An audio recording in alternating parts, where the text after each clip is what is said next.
look at everything from a purely human point of view, it looks pretty pathetic, but no hope. Thankfully, we don't have to look at it from a human view. We can look at it from the divine perspective. Yeah. And he is not afraid and not worried and not helpless. I keep going back to Gideon, going after the Midianites. And he started off with 32,000 guys, it's a pretty fair little army. But the enemy, even so, the enemy had so many that it would still look like a drop in a bucket. And of course, even then, from a human point of view, Gideon wouldn't have had a chance to hit those Midianites. There were so many of them. It said their camels were like the sand on the seashore. Yeah. And the camels, are the military vehicles of the old days. Huh. If they had that many camels, they'd have to have that many soldiers or more. Yeah. And all the suppliers of all their equipment and everything.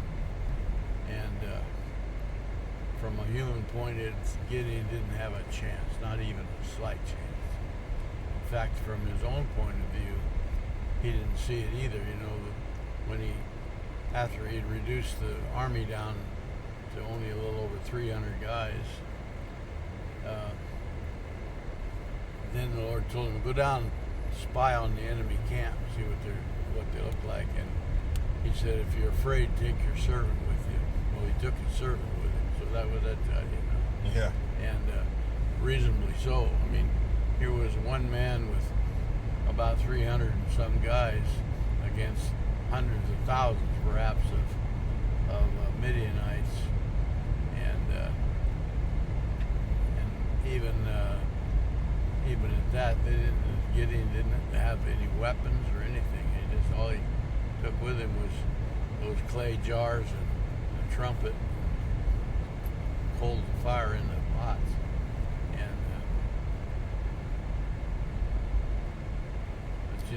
You look at all the divine things that happened. For example, he went down to in obedience to God. He did go down into the camp. It was pitch dark night, so he wouldn't be able to see anything hardly. And just as he got down there, a couple of Midianite soldiers came out of a tent, and one of them said he had a strange dream. Remember that dream? Yeah. The big piece of bread rolling down the hill. A loaf of bread fell and crushed one of their tents down. And, of course, that would be who would ever dream of anything like that? It makes no sense whatsoever. But the other Midianite soldier immediately interpreted the dream for him. He said, this is none other but Gideon and the sword of the Lord. And those guys were so filled with fear at that concept that they immediately, they had already surrendered to Gideon before they ever even saw him, And of course, when Gideon went back up the hill, he wasn't scared anymore. He was now encouraged by that interpretation from a Midianite. And it's strange that the Midianite soldier who interpreted the dream had sort of committed their loss to Gideon before anything happened. He was already said, we're hopeless. Literally had surrendered to Gideon without even anything being said or done. And so when I look at this situation, the world's situation, this election, all that stuff, it almost looks to me like kind of like that. From a human point, it looks like this beyond hope, Yeah. The enemy's got all the votes, and the socialists like Harris and Kamala, or Omar, and Warren and Clinton, and all these, they seem to have the power, But to me, it's just like it looked like the Midianites had it all in their camp when Gideon went up there, but they didn't know what they were up against. If they had they wouldn't have had. They'd have been so filled with terror, it would be incredible. But it was. They did panic as soon as Gideon broke his pot and the flame burst out of it and blew their trumpets. gave the shout. I believe that God was so influencing those Midianites that they didn't hear one trumpet or 300. They heard the whole sky filled with trumpets. Yeah. And they, like the angels of God, shouting, and not just 300 little clay pots with coals in them, but they saw the whole sky just lit up with the flames of the angels, and of course they just went into terrible panic at the time. Every shadow they saw coming out of the tent they thought was an enemy, and they went to killing each other. Gideon never touched one of them, you know. Midianites all blew themselves away. And I don't see any reason why that couldn't happen again in our time in this situation. Can't explain how, but then Gideon wouldn't be able to explain it either. Well, it seems like there's a lot of things at play. You know, a lot of, I don't know, institutions that are either going to stand firm or fall. Yeah. And, you know, they go right along with the presidential office and everything that they stand for and have stood for. You know, it's not like Joe Biden's got a short record. He's got a long record. All these crazy socialists that are they want to make America into a socialist country, you know. Yeah. I mean, there's a congresswoman that came from, not from Ukraine, from someplace over in Russia, I think. But she said she saw how it happened in Russia when the socialism ran out of money. What they did, it just was a disaster to the people, and that'll happen here too. Yeah. And according to her, and she saw the results of that all, and so who knows how that's going to come out. I'm going to leave that on for all right. Just well, let me get out. Get some heat going. Get that coffee kicking. Yeah, I'd be in got your favor. cup, don't you? I have it right here. You only get that. One of these days I'll have to take it and wash it, I guess, but Should have just left it up here. Whoa, it's hot. It is in a Super Stanley, so it is ready. Ready to sip, huh? Yeah. Sounds like a marvelous plan. All right, have your cream. Well, we only had 8 people there on Sunday. I didn't think we'd have any more than that because the people are so wrapped up with this corona thing, you know. Yeah. Well, you've got a lot of what they call at-risk people with you. Yeah. So can't blame them. Well, and hey, I can testify. Well, you know what, Jim? I was talking about it with the lady that I share an office with up there. Yeah. All these people are sick, and they're standing in. Well, I don't know. I don't even know if they're standing in the lines because they are sick, or if somebody told them to go get tested. Yeah. Because if you know, there's only 2 options if you do have the coronavirus. One of them is that you're going to go home and be sick, and then get better. And then the other one is you'll get hospitalized. That's the only option. So it's really a weird thing that. Have you seen the lines? Have you seen these long lines of people waiting on these tests? Well, no, I haven't been anywhere near that. I think in town they do it over there right past, if you go down Lake Otis, right past Tudor. One of those, it's in that parking lot. If you go to the library, it's in the parking lot there. And you got enough cream in there? Yeah, I think so for the moment, yeah. And save some for the next round. I know in Eagle River, it's right there. Do you know where my office is over there? I know the approximate area, but I don't know exactly where the office is. That Mexican restaurant across from the park. Yeah, well, there's a movie theater there, and there's a post office back around this way a little ways. Well, you drop down around that circle.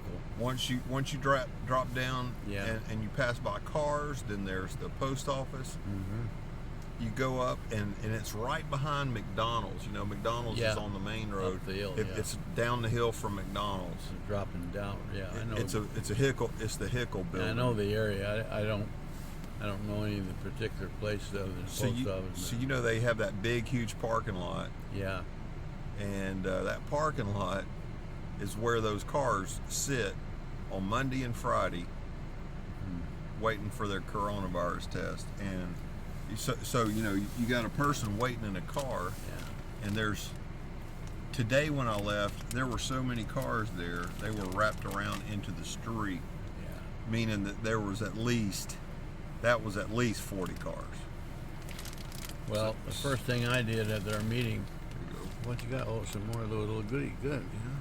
I read, I think it's Psalm 95, either 95 or 91, but it's the one that says, "You'll not fear the arrow that flies by day, or the plague that strikes at midday, or this or that or the other."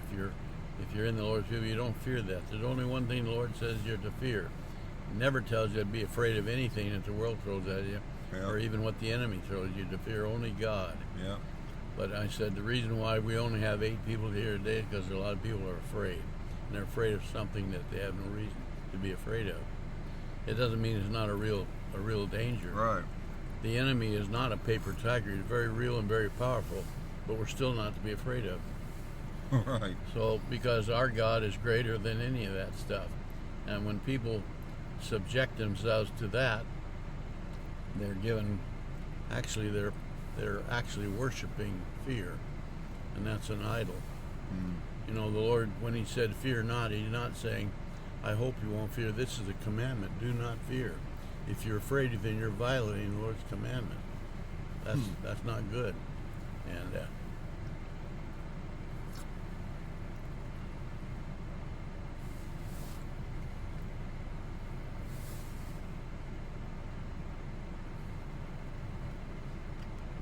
so we studied 8 or 9 yesterday.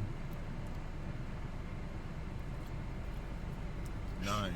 Extremely powerful lesson. Number 9. And the word for 9 is Tisha. Tisha? Tisha. Tisha. Tisha. And there's lots of things in the book that are they deal with the number 9.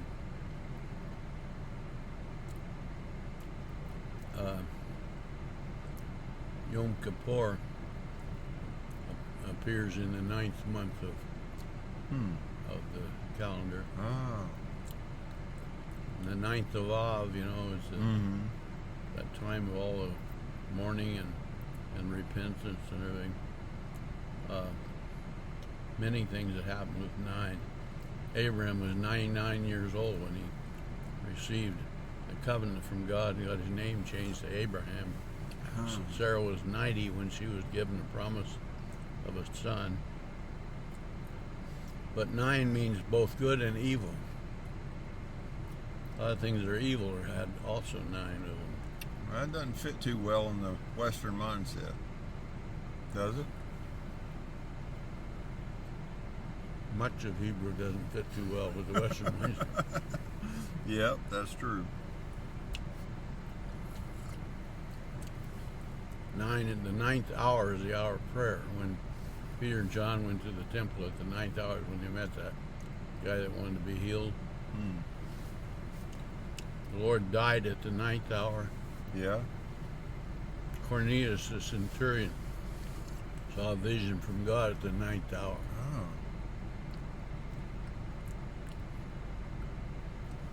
One of the not so good things, the Lord healed 10 lepers.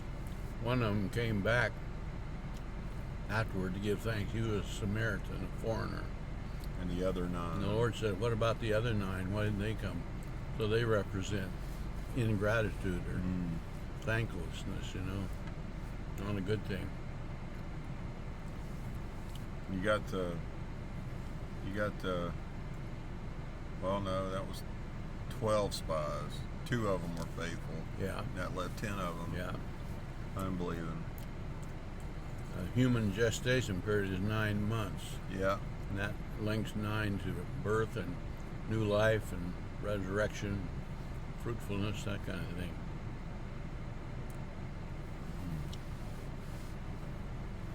So the letter for 9 is Tet. I have one of those sheets right there for you. Grab one. Just a single sheet? Yeah. Tet. That's a Tet. Got a crown on it. Yeah. Those crowns are called Tagan. There's 8 letters that have the crown on them. I'll try to remember. I missed some of them, but Sheen is the first one. Sheen is Almighty God. El Shaddai. Uh-huh. And there's, let me see. I wrote them down on that note, but I did write them down. There's 8 letters.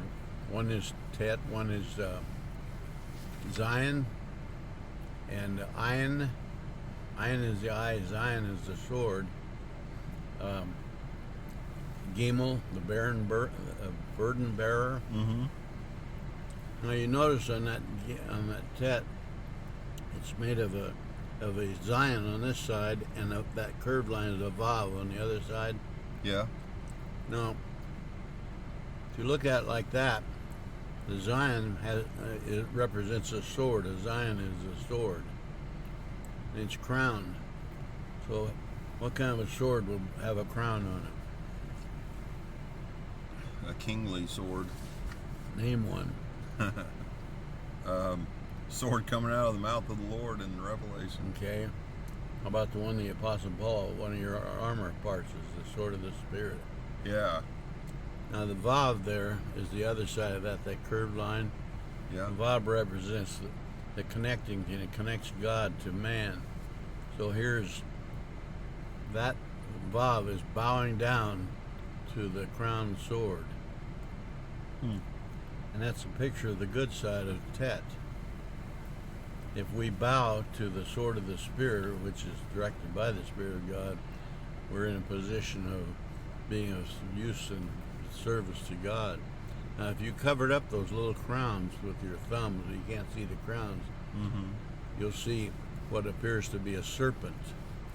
The form on the left is like the head reared up. Yeah. In Isaiah 45, I think it says, or is that, no, it's not Isaiah 45. It's Psalms 145, I think. Anyway, it says, the evil ones have the poison of asps on their lips. Yeah. And they rear up their heads like a serpent. And so Tet pictures a serpent rearing up its head. The tail is on the other side. It's the Vav. And of course, so that represents the evil side of Tet. It can represent either what's good or what's evil. What makes it good is when it's crowned. In Proverbs, or Psalm, that is Psalm, what is it, 31, I think. It says of the Lord that you have placed a crown of pure gold on his head. The crown represents the royalty of the Lord. And it says in Romans 6 that if we've been put into the death of the Lord, we're also with him in his resurrection. And it says when he went into death, he was wearing a crown. What kind of a crown? A crown of thorns. And what's that about? It was mocking. Yeah, it was on there for a mockery. Mm-hmm. But it really did, even though it was intended to be a mockery, it really did indicate that he is crowned. But the trouble there is that he's crowned not with a gold crown of royalty, but a crown of corruption, of evil.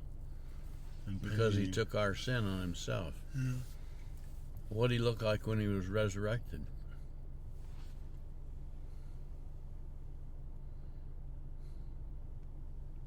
What, like in reference to a crown? Yeah. when he died, he was wearing a bloody crown representing evil that he'd taken. And when he's resurrected, is he still wearing that crown? No. But he's been crowned with royalty. Yeah. So he moves up to a position next to the throne of God as the prince. The prince is just as royal as the king, is he not? Mm-hmm. Everyone in the king's family is royal. The only difference is he has not taken the position of the king yet. But in fact, he is the king. He just hasn't moved into that office as yet.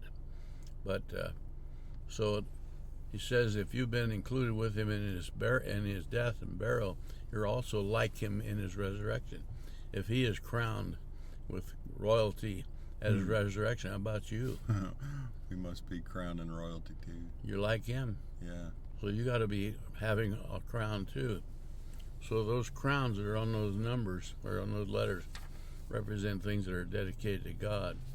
So the 8 letters all symbolize the Lord's position. And one of the letters that's crowned is Sadi. Mm-hmm. And then there's another letter called Sadi Sophit. You know what that means? The end one? The final version of the same letter. Yeah. They're both crowned. But think of this, Sadi means righteous. It's the first letter of Sadek. Oh, yeah. Sadek is righteous. And it also symbolizes finality or judgment. So Sadi says that we have been declared righteous, therefore we have a crown. The Sadi Sophit is the final form, like saying it, the last word of the judgment of God is that we are righteous. Yeah. So if the last pronunciation in the judgment of God about you is that you are righteous, what does that do for you? That's the final decree. That's pretty good. That's seals absolute. The deal. That puts the seal of God on it, doesn't it? Yeah. And so even that letter is crowned.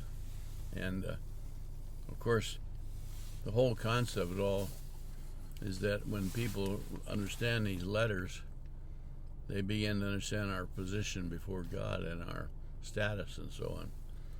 But if they don't understand anything, you read a letter, it means nothing to them, you know. So that's the sad part, is that so many people read these words, they don't get a thing out because they never dig under the surface to see what it's really saying, you know.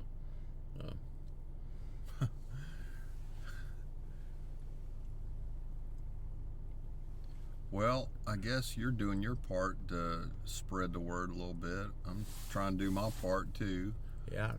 And what else can you do to that's about make people interested in the deeper things? Yeah. You can't make anybody believe anything, you know. Yeah. There's never been a greater teacher than the Lord himself. He taught all over the place at the temple and at the Sea of Galilee and different places. How could anything be worded any more perfectly or rightly than the way he did it? Yeah. Does everybody believe everything he says? No. In fact, the majority of them rejected him. So if the Lord can't win everybody, then what do you think you're going to do? And but it's still, he did it. He taught the word. And you know, we're talking about how Tet can represent both good and evil. In Romans, it says, it's a quotation from Deuteronomy that's speaking of Pharaoh. It says, "For this cause I raised you up, that I might show my power in you." And so here's Pharaoh. How do you like Pharaoh? Not so much. He's an evil tyrant, isn't he? That's right.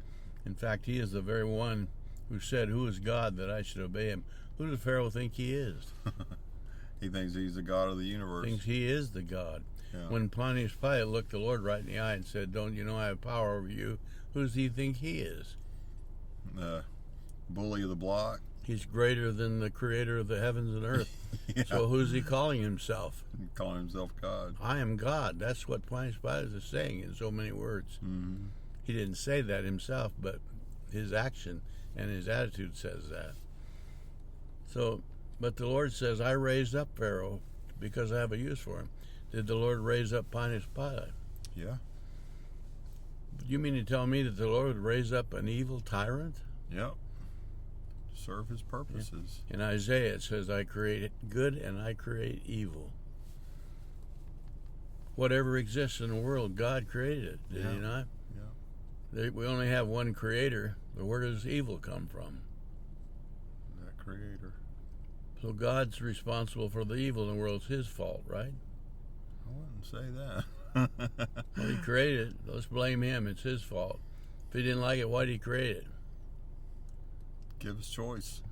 Yeah, he said, I raised it up for a purpose because I want to show my power in you. And he's not to show it to... The Lord isn't interested in showing Pharaoh anything, or Pontius Pilate, or Satan. But he wants us to see who he is, doesn't he? It's not just a choice, it's a test. Yeah, and the demonstration is for us to learn. What does he want to show us? Who he is. He wants to show us who he is. And if without that resistance come from the dark side, we would never know what it is that he's overcome. What has he done, you know? That's right. What do we need a Savior for if we don't see anything to be saved from? Yeah. So the Lord allows the evil to be in place in order that we might see our need for the saving. Yeah. And so, you know, I've had people say, well, where did Satan come from? A very popular teaching in evangelical is that he used to be a good guy and went bad, you know. Yeah. They teach that all the time. He's the fallen angel. Yeah. And they have a verse they like to quote out of that to get that. You remember where they find it? It's not the place where the Lord talks about the lightning striking from heaven, is it? Well, he said, I saw Satan fall like lightning from heaven, yes. Yeah. And so they interpret that. I mean, he fell from being a good guy into being evil. But that's not what that necessarily says. The timing's off on it as well. Yeah. Well, for one thing, Satan was an evil power that exists in what we'd call the spirit world. Where is the spirit world anyway? Can you point toward it? I mean, where is such a place? Or everywhere. What's it like in that? We don't even understand it at all. All we know is that it's outside the level of physical existence, right? Yeah. And that's about what we know about it. We talk about it a lot, in the spirit, and all this kind of stuff. And it's kind of a meaningless word to it so much. But when he came into the earth, he entered into the physical realm where Adam and Eve lived, and began to do the things he wanted to do. And so when he said he fell like lightning from the heaven to the earth, it didn't mean he was sitting around the throne of God as one of God's praising angels. It just meant he went from that spirit realm into the earth. And he says he fell like lightning. So does that mean he came drifting in here slowly or what? No. You know, lightning hits it. Comes with a shattering boom. Yeah. And, of course, I don't know if that's exactly a very good definition of it. But when Satan came in, he came in with all his force and his power. But what was his force? What was his power?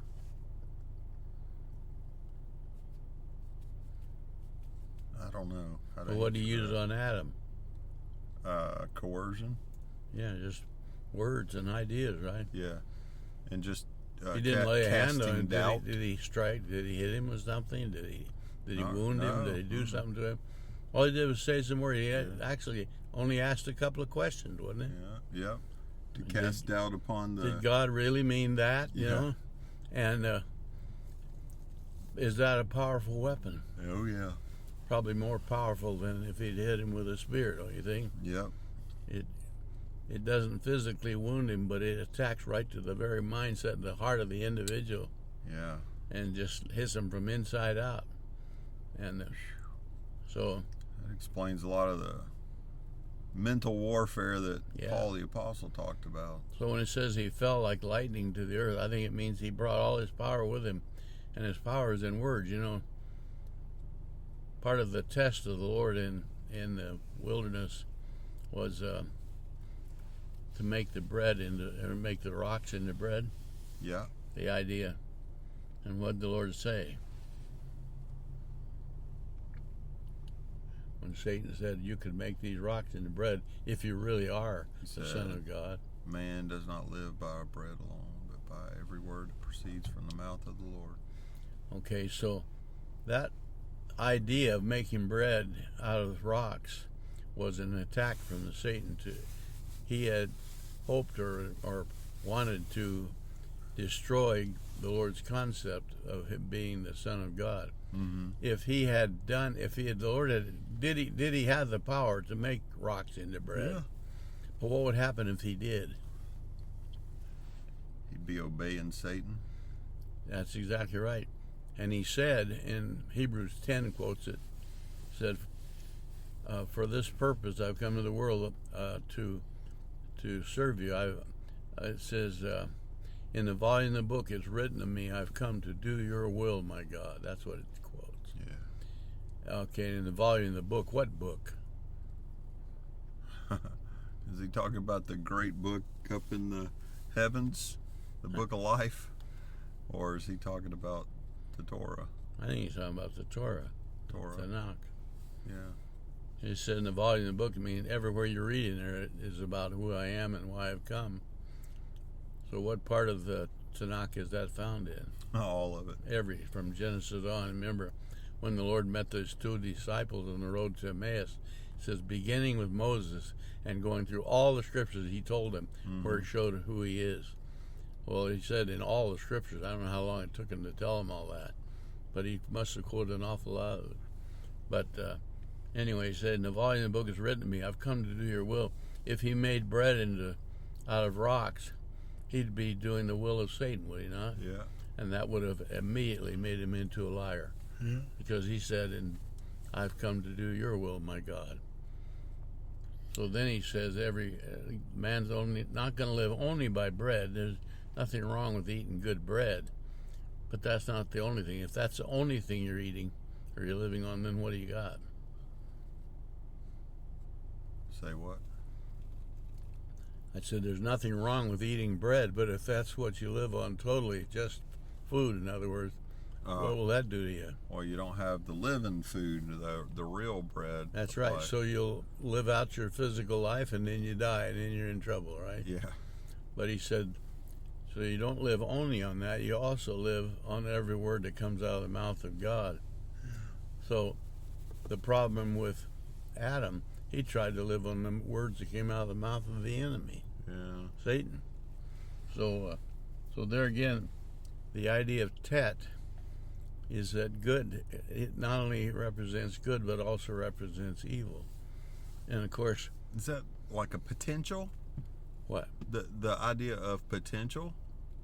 Potential, what do you mean? Just like a choice is. It's like a fork in the road. Yeah, well... Is that what you mean? It's probably involved because... Or is it a double-faced coin? Well, you can't... two-faced coin is not good and evil. Both sides of a coin, each side has one side or the other. But if I gave you a quarter to you can't do anything with a quarter, but in the old days you could have bought a candy bar of that. Yeah.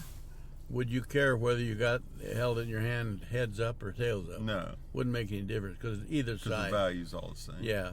But good and evil doesn't mean two sides of the same coin because they'd both be acceptable. Yeah. They're exact opposite. They're opposed. Evil cannot comply with good, and good can't cooperate with evil. They can't be on the same thing. So is it like a road and a destination? One road goes to the evil, one goes to the good. You know, anytime you have two of anything, if you're going to explain how to do some project, you say, well, there's two ways we could go about this. What do we have to do right then? Make a decision. Okay, which way we're going to go? Because one way will do it, another way may do it or may not. If you're going down a trail you've never been on before and you come to a fork in the trail, you got to make a decision. Which way do I go, that way or that way? And if you're going to some particular location, it would be obvious. You come to a fork, one of them's going to take you there, one won't. Yeah. And so the idea of choice is that you have to have an alternate to whatever is the right thing. If there's no alternate, then there's no choice, is there? If you can only do something one way, then what's there to choose? Just do it. Yeah. But when the Lord wants you to make a choice, he always has to give you an alternate to what is right. But he says, for example, here's the path, walk in it. By saying, here's the path, why would he say, here's the path? Why would he say that to you? You're already on the path. Why would he say, here's the path, walk in it? Well, because he wants you to do, that's what he wants you to do, and that's... Well, you're already on that path. He's also informing you that this is the right way. Well, by implication, he's saying you're up against a possibility to go some other way. Mm-hmm. You got to walk on this path. This is the one. That's what he's pointing out. See that path right there? That's the one you take. Well, there's other paths. If he weren't there to tell you which one to take, how would you know which one to take? If he weren't there to tell you that this is the one, what if he weren't there? Well, you wouldn't know where to go. But you'll pick something. Yeah. And the chances are you'll pick the wrong one because you don't have any guidance, you see. Yeah. So the Lord says that this is the path. So by making the right choice, you're also obeying the Spirit, are you not? Yeah. So all that is part of the letter Tet. And it implies God making available to you the right way and also an alternate, because he is honest. He can't ask you to make a choice unless there is an alternate. Uh-huh. So it would be dishonest for him to tell you you do this when you couldn't do anything else. That's what you do anyway. So it made no point, would it? It would be no sense in him telling you this is the right way if you're already on the right way and there's no other way. So Yeah. by implication, there is many alternates. You know, how many times a day do we make a choice about everything? All day long. And many times, how do we answer someone who asks a question, or how do we respond to somebody who said something? How many times we said, I wish I hadn't said that. Yeah. But we did. Why did we say that? Why did we do it? Because we made a choice. And we made a choice without the guidance of the Spirit, right? True. Yeah. If you're always doing what the Lord says do, you'll never have to say, I wish I hadn't done that. That's right. You'll be able to say instead, I'm glad I did do that. Yeah. Because that was the right thing to do. And the only way I knew it to be right, because of that direction. And so Tet implies all of that the Lord is the God of choices for us. And what's the difference between, from a linguistic perspective, what's the difference between Tet and Tov? I mean, Tav. Tav. Tet and Tav, because they're both T sounds, right? Yeah, they are both T sound. That's true. You have more than one S sound. You have Samic, and you have Sheen. Sheen and Seen. Yeah, Sheen, Seen. There's actually 3 S sounds, and so sometimes you do have more. You have Beit and Veit, and you have Vav. There's 2 V sounds. See, so yeah. And I don't know why it's that way, but in some ways you have the same thing in our Western alphabet. You have, for example, K, and sometimes C is pronounced like K. Yeah. And K can be a C sound, S can be a C sound. How do you spell the Red Sea? S-E-A. S, that's a C sound. Yeah. But you could say cedar, like cedar wood. That's C-E-D-A-R. Yeah. Why do you have 2 C sounds? We don't know. It's just the way that's done. Yeah. So I don't know the reason why you have a Tav and a Tet, but they certainly, the letters mean greatly different things. Yeah. You know, Tav represents the finality of the Lord. The Tav is pictured in pictographs, Israel or Hebrew, like a cross. Yeah. And of course, it's the final word or final letter. So the Lord said, "It is finished." Yeah. Meaning that he had come to the finality of the work. And when he said, "I am the Aleph and the Tav," I'm the beginning and I'm the finishing of it.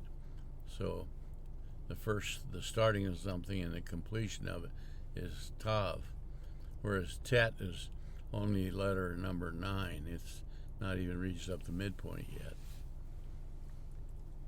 The another thing about Tet, you know, the letter for 10 is Esra. Esra is 10.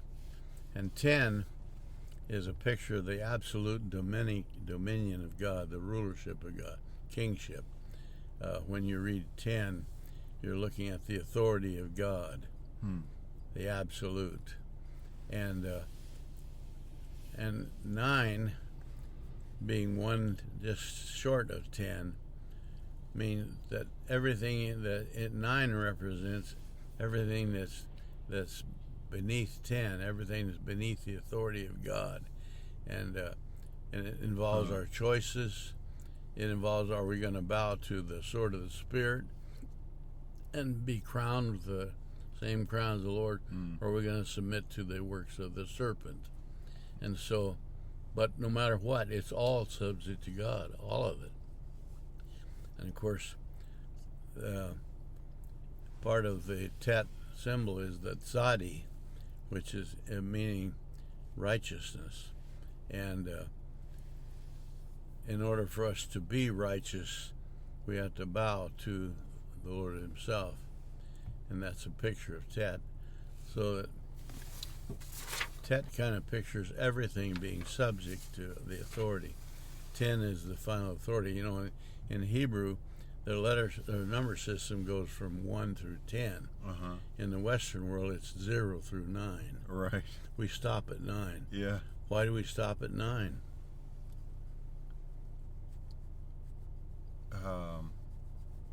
Well, because we count 0 as one as placeholder, and it just kind of cycles back over. Well, that's how it's done. That's one way to say it. You know. Well, I believe, and I'm sure you do, that the number and letter system for Israel was designed by God himself. This is not human ingenuity. My guess is the Western method is human ability has designed it all. The number system and the letter and wording system. So in the humanistic thing, the highest letter is 9. That 9 is our choices, our life, our way of doing things. You see, that's as far as you can get. So isn't that what humanism says? Yeah. We'll tell you how to do everything. But in God's numbering system, 10 is the top number, and 10 represents the authority of God. 9 must be subject to God. But in our Western system, we don't even recognize God. God is not involved. It tops out with human decisions. Yeah. And so you can see our Western system really serves idolatry, but the Hebrew system serves God. Boy, talk about humanism. Yeah. I watched an interview this week. I don't remember the guy's name, but he's somewhere around my age, maybe. But you got more? Yeah, I do. That's good coffee. But his career path has been this. He got into computers at an early age. And you know where he's from? I have no idea. He's from Anchorage. Oh, yeah? Yeah, he grew up here. What's his name? I don't remember his name. Well, you know what? I have it written down. I think. I'll tell you his name. If I can find it. You can get a light here if you want. Okay.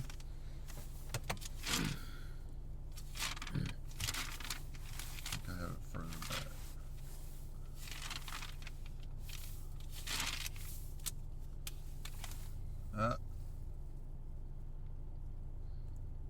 His name is Pablos Holman. Tolman? Holman, H-O-L-A-M-A-N. Yeah, I've never heard that. Okay, now and he also grew up in. He also went down to the Kenai for a few take years. me back. Where are we talking? Right, Who is this guy?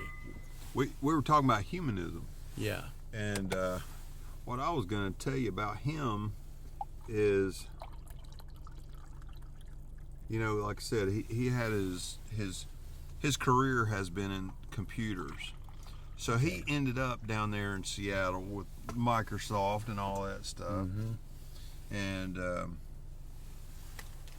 he was being interviewed on just, you know, hey, here's an interesting guy. he's got a lot of things to say. So he was saying them, and I was just kind of struck at how completely. You're a good little guy. Yeah, they are. How completely humanistic he actually was, and you know, he came across like, I'm one of the smartest guys in the world. Yeah. And I don't know if he truly believes that, but he sure did come across like that. And you know, he basically said everybody else is working for a living, but those of us who are the awesomest, we just sit around and we think about the world's big problems, and we try to solve those things.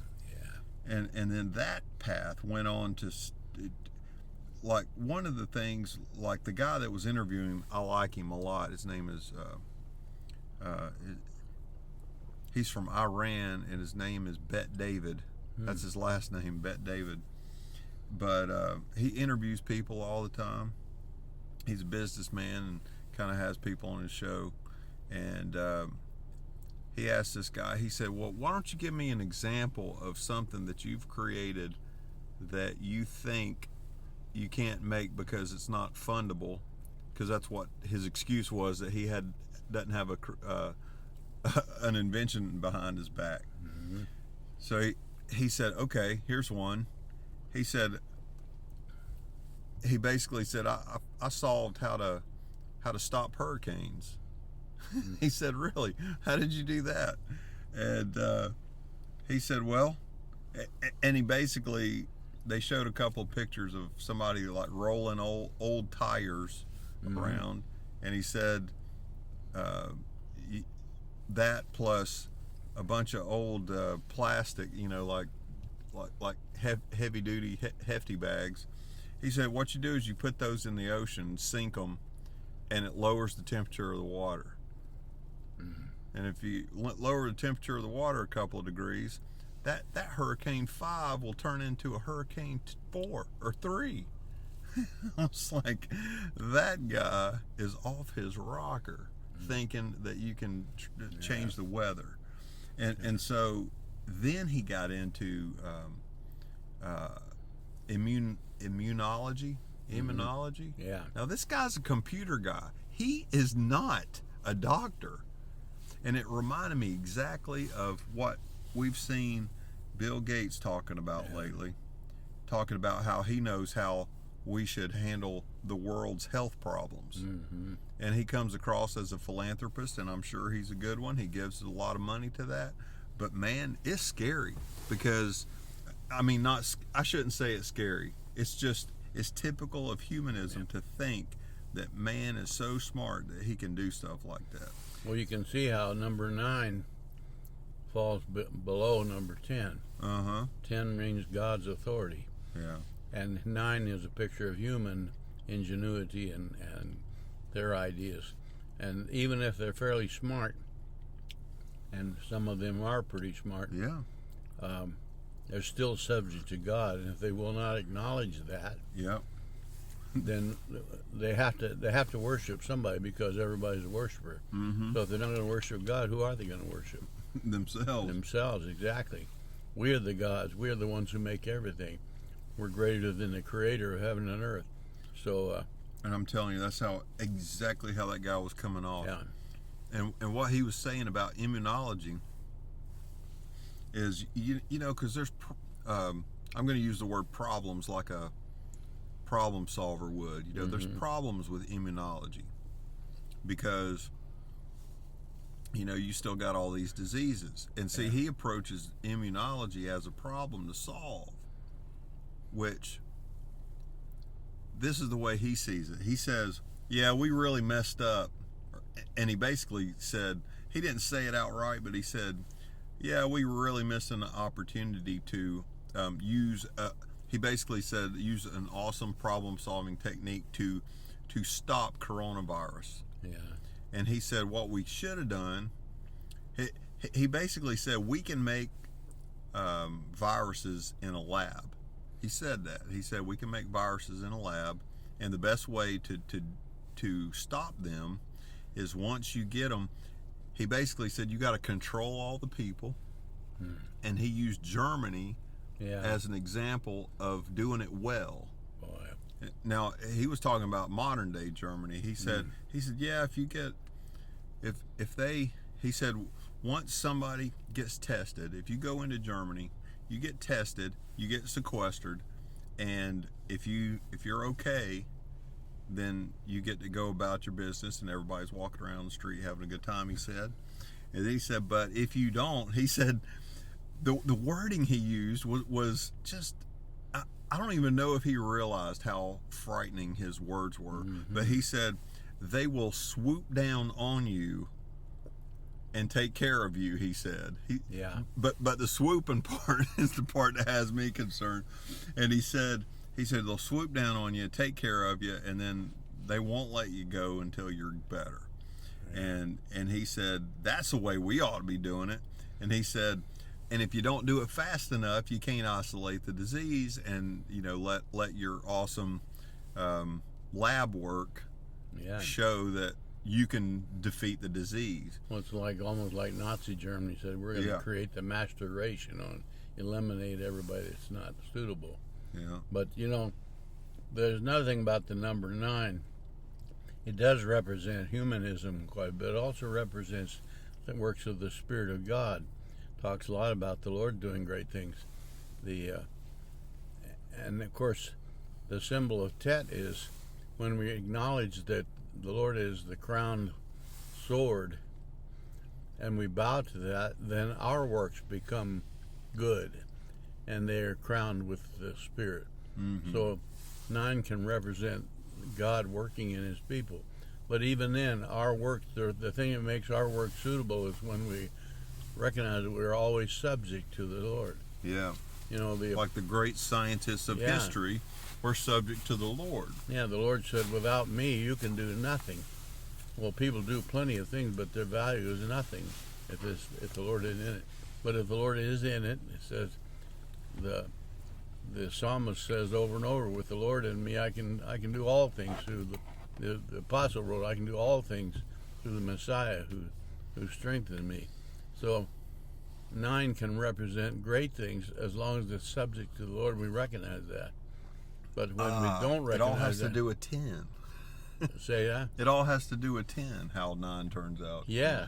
If we're subject to the authority who is God, then our number 9 works become good, spiritual work. If not, then they're just more bowing to the enemy, you see.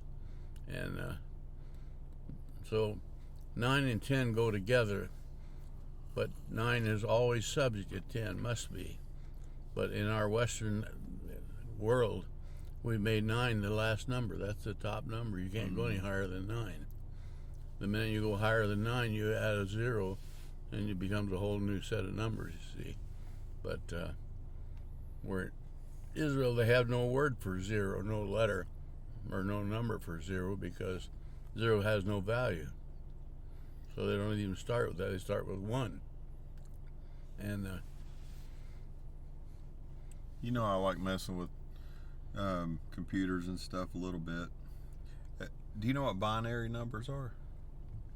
Not really. You can figure it out. I know the term, but I don't know exactly what it means.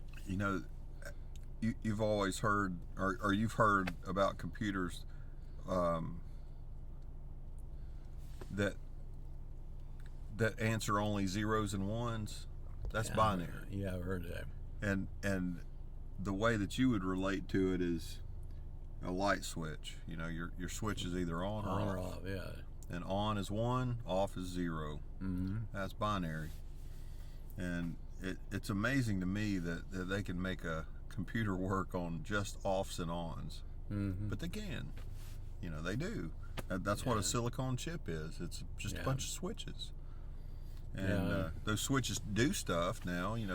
It's complex enough to where the offs and ons can add up to a pretty complex series of logic. Yeah, I don't even try to understand it because it's just clear outside of every field I've ever looked at. But do you know what hexadecimal is? No, I don't. I know what a hex is. 6-sided figure. Yeah. Hexadecimal, you know what a decimal is? Mm-hmm.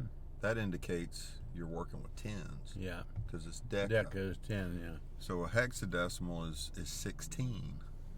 16 is a clean and neat number because it's it's 4. It's 4 by 4 by 4. Mm-hmm. And 4 is 2 by 2. Mm-hmm. And so it's kind of a cool number.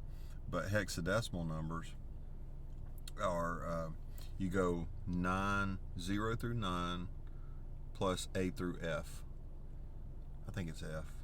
So it's 9 or 0 through 9, A, B, C, D, E, F. Yeah, A through F. So it's a combination of 0 through 9 plus A through F. And you make a 16 letter combination. So with your your devices and things, they use these numbers as an assignment to have a unique identification number for every device that's out there. Because like phone numbers are 10 digits, right? 7 on a local level. Mm-hmm. And when cell phones started coming out, that burned up phone numbers real quick. So the same thing happens with machines. Every machine is supposed to have a unique identification number. Okay. And what happened is, mathematically, that's pretty impossible once you run out of numbers. Mm-hmm. But if you use hexadecimal numbers, you're adding more variety and an exponential possibility of being able to number things. With a certain, like say a 16-digit identification number. Mm-hmm. You can go further if you have more than just 0 through 9 to work with. Like these VIN numbers in cars, man, they're a block long. Yeah, exactly. And got some letters in them and everything else. Mm-hmm. Well, it's interesting, you mentioned that. You look at the stars, there are billions and billions. We can't even imagine how many there are. And the Lord says He knows every one of them and calls each by name. Yeah. So they indicate that we don't have, I don't know whether to take that literally or what, but whatever it is, it represents that God is so infinite that even things that we consider beyond possibility just are nothing to Him. But that guy named Giglio. Yeah, Louis Giglio. Yeah, I've sat across from him at a table before. Yeah. Well, I've got a video that he did on astronomy, and he said that if our galaxy that we are in, called the Milky Way galaxy, it consists of billions of stars. But it said if the solar system that we're in, which would include the sun and all the planets that go around it, were the size of a quarter, then the Milky Way galaxy would be the size of the North American continent. Wow. So you can imagine a solar system. So they've managed to make it clear out to the edge of the planets with rockets, taking photos of them and everything. But they've traveled as far as the size of a quarter. But the continent of North America, would be like just the one galaxy that we're in, and there are thousands of galaxies they've discovered. So you get out of that, and then it says someplace that God stoops down to look at the stars.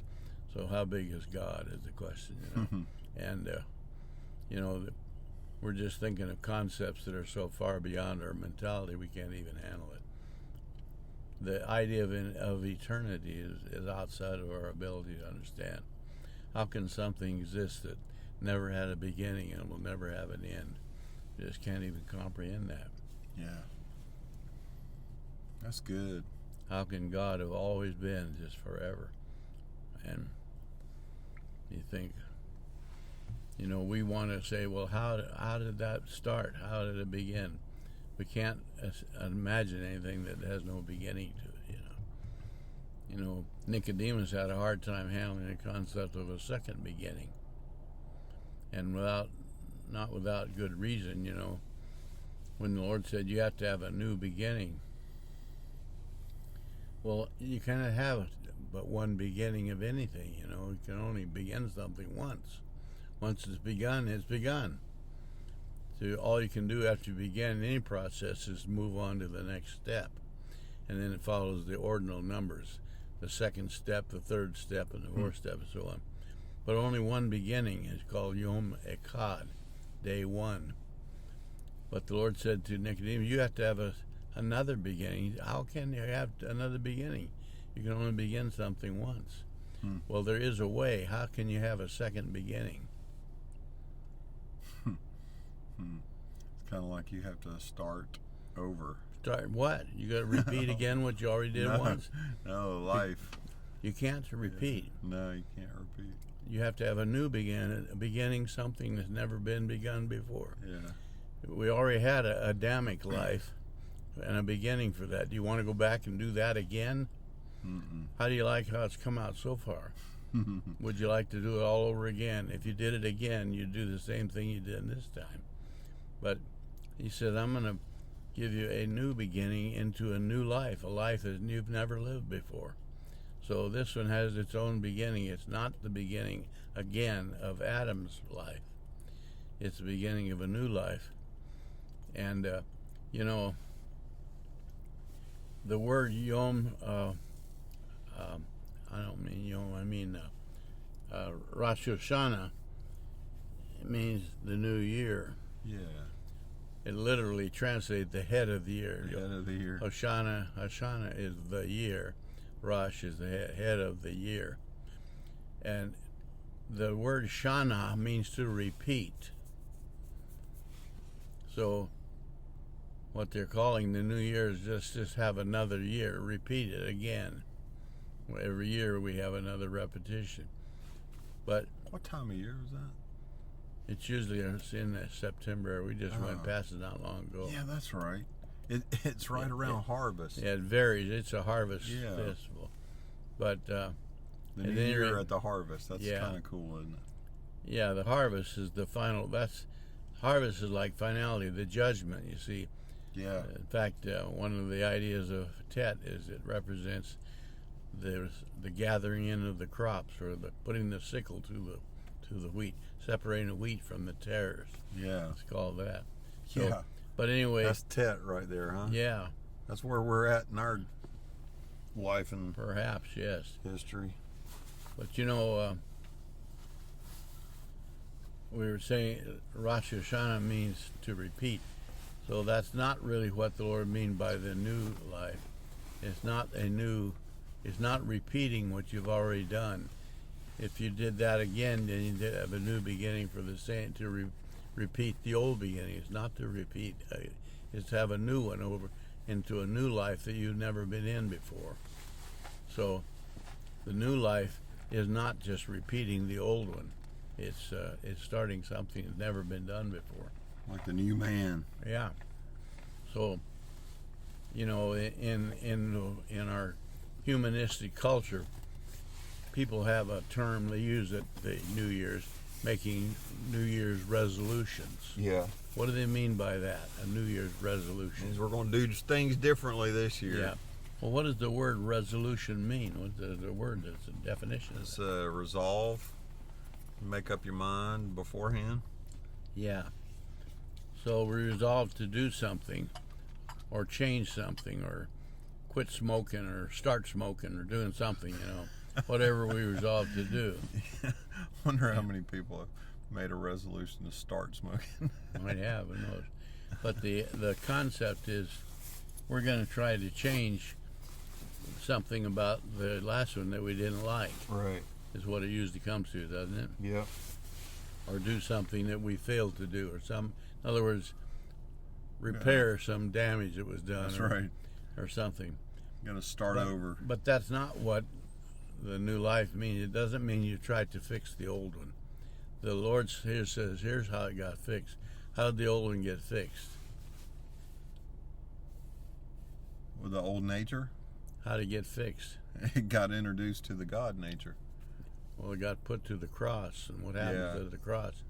Death comes. Yeah. So what's the solution for the old life? Death. Death. That's it. That's it. That's the only way. That's the way it's resolved. But a New Year's resolution, people ain't never think about, I'm going to die to solve the problem. No, we're just going to do a good work to try to overcome whatever was done wrong, or we're going to stop doing a wrong deed in order to create something good. But you can't do it. The only solution for the Adamic life is death. But the new life that he's talking about is not just fixing the old one. It's doing away with the old things. You know, it's the old things are passed away. Everything's become new. So instead of just being a repeat of the old, it's to begin something that's never been done before, which is a life under not as a descendant of Adam, but as a child of God himself. That's a different deal altogether. So it said... I was thinking about that from a prayer perspective. Mm-hmm. It's like if you position yourself as, well, I'm just a guy who's asking God for something, that's a lot different than knowing you're part of Christ, who was one with God. Yeah. And I don't know, that's hard to express in words, but it passed over my mind today, and it was just amazing to me that how intimate Christ, Yeshua was with the Father. Yeah. And well, you just brought up the word prayer. The disciples asked the Lord, how do you pray? Have they ever prayed before? Yeah. Have they ever been to a temple prayer? Oh, yeah. Have they heard the prayers that the priests teach? They've heard it all. And so they know. And where did all those prayers come from? Tradition. Well, some of them did, but a lot of them come right out of the Tanakh. Yeah, for sure. The book of Psalms is a prayer book, Practically every psalm is a prayer. And so when they asked the Lord, how do you pray? And why did they ask him that? They'd already know all the prayers. Why did they ask him how you pray? I'm going to give a little fresh air. Could you use some fresh air? Yeah, sure. Well, they were probably talking about... It feels good, that air. We must have been locked up in here in the heat too long. I forgot what the question was. Well, the question is, why did they ask him how to pray when they already know all the prayers?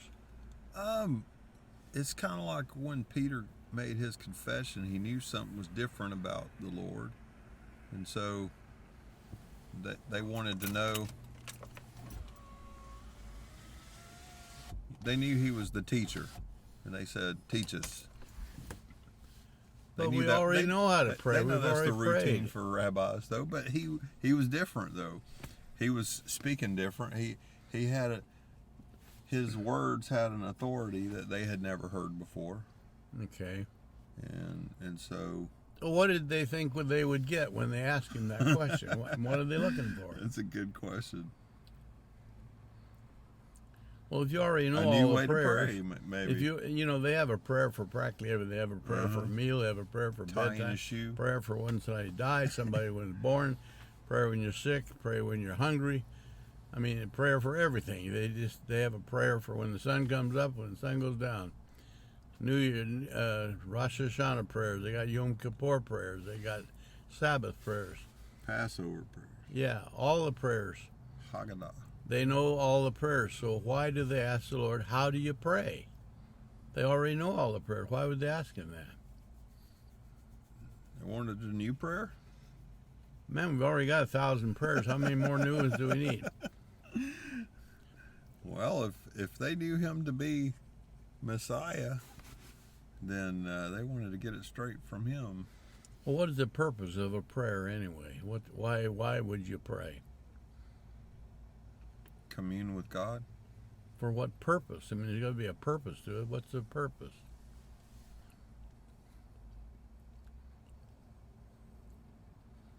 Well, like you said, there's a lot of purposes. For those thousands of prayers, okay. Each of them have their purpose. This is for this occasion. This is for this milestone in life. Yeah. Well, if we pray, don't we expect to receive something for Absolutely. that? That's Or, one of or the make a gain or something good to happen. that's one of the markers of the great El Shaddai, because he answers. Okay, that's true. So if someone prays, they pray all the prayers that are taught. They know every prayer, and they pray them all. Only nothing happens. They're not getting anything. They don't seem to be accomplishing anything. What would they think is the problem? Their words. Maybe we're not praying right, huh? Right. Maybe we're not doing it right. Yeah.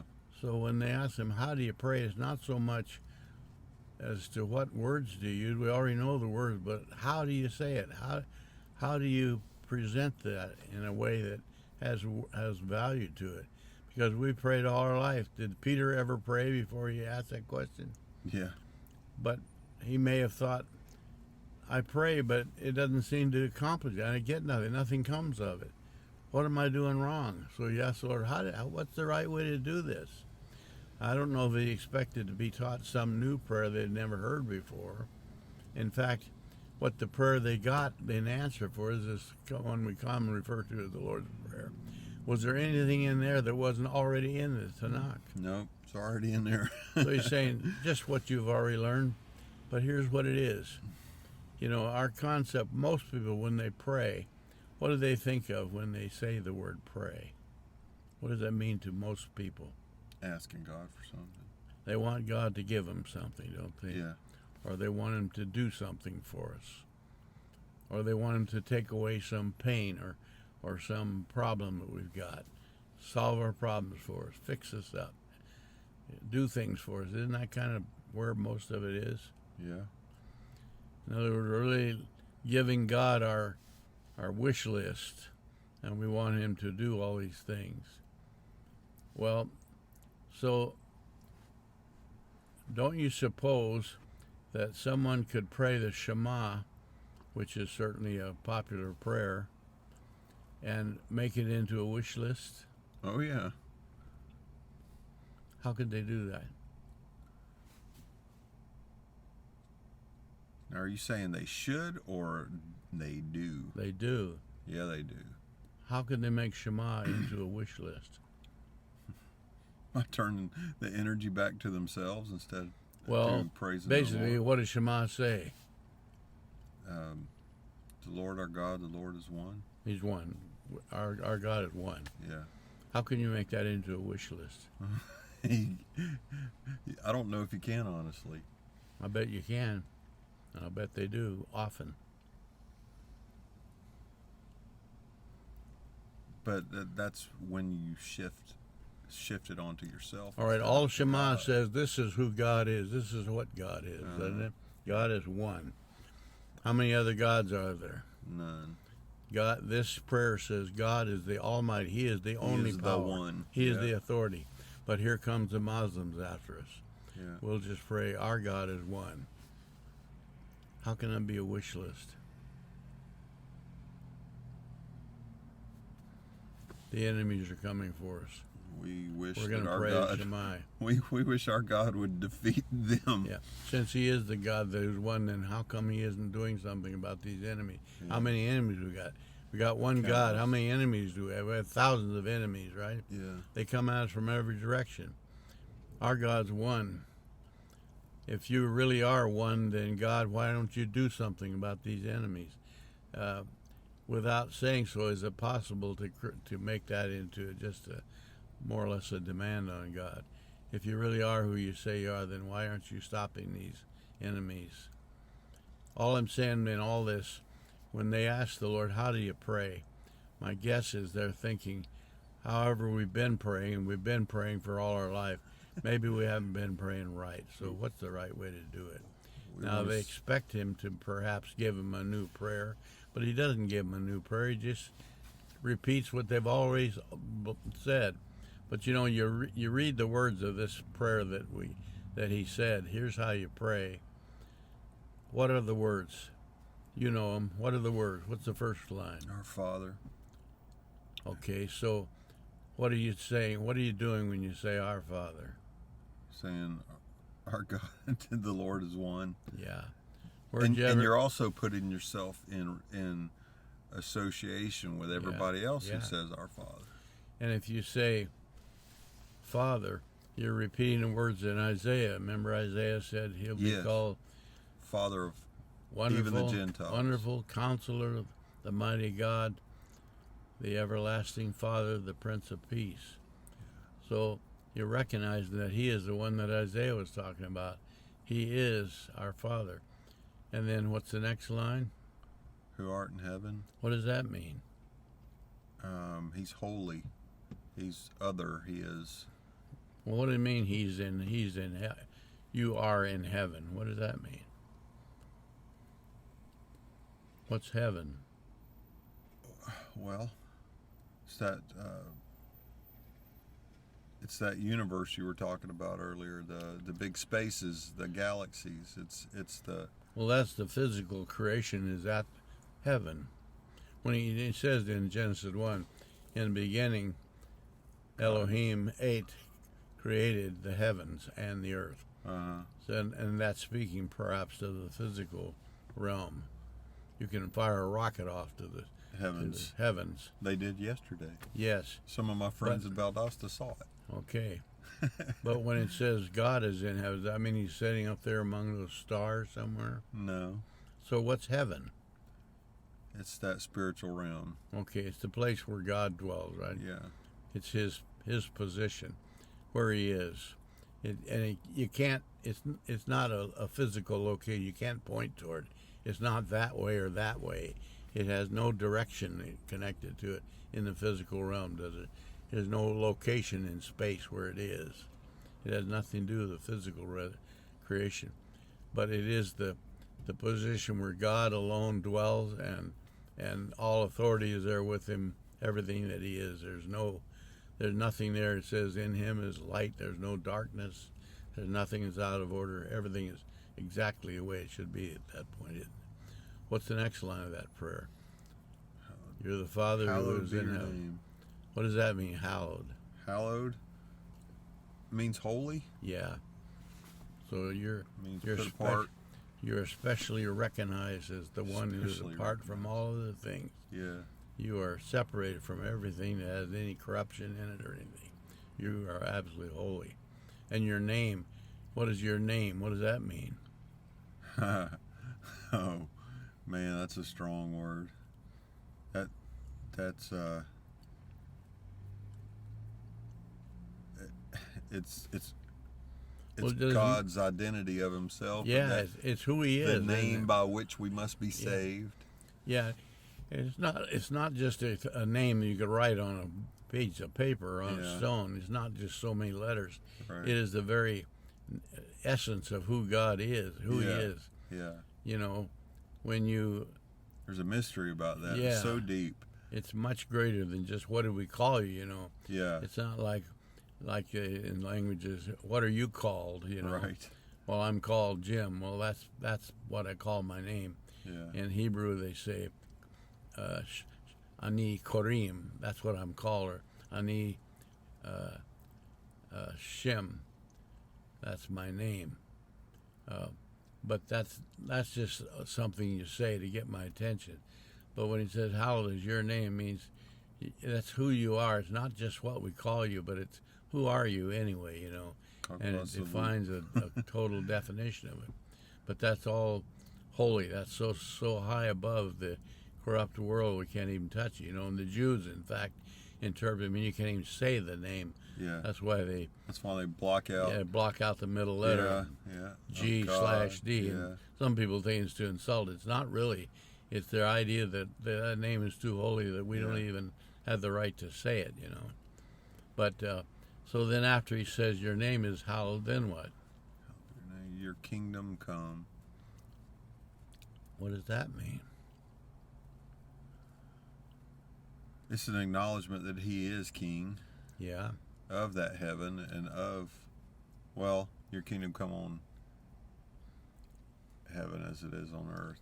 Yeah. Or earth as it is in heaven, excuse me. Yeah. So Yes. The kingdom. So it's that number 10. Yes. That reign, that sovereignty.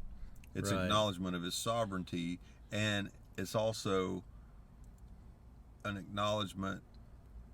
You could say invitation, but you don't say invitation to a sovereign. Yeah. But it's an expression of faith to that sovereign that you desire his reign. That you subject yourself. Exactly. When he says, "May that happen," or that make it happen, he's saying, "This is what I want." Amen. Yeah.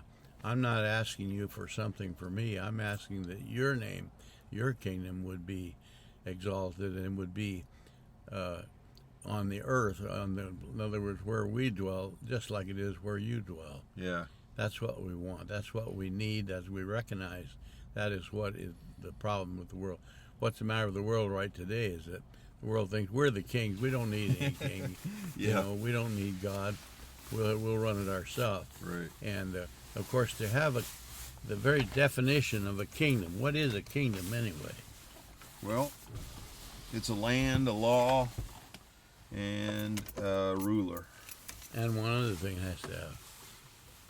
Land, a law, a people. A people has to have subjects. Yeah. The king has no subject. Who's the king of? Nothing. If he has no land, where does he sit? Nowhere. And if he has no rules, then what do we enforce? So he has to have all four of those things. But the world has the land and they have the people, but they don't have God as the authority. They won't recognize that. And what about the rules? They make up their own rules. Yeah. And you can't possibly turn on your car and walk across the street without violating some rule, can you? That's right. Because the rules are so messed up and so twisted that to do one rule, you have to violate a different rule. I mean, it's just nonsense. But so we don't have a kingdom of God on the world the way it is, do we? Right. But the Lord, remember they asked the Lord, when are you going to bring your kingdom? And he made an interesting answer. What did he say? When are you going to start your kingdom? What did he say? We're jumping stories, aren't we? Well, you remember what he said. He answered that question.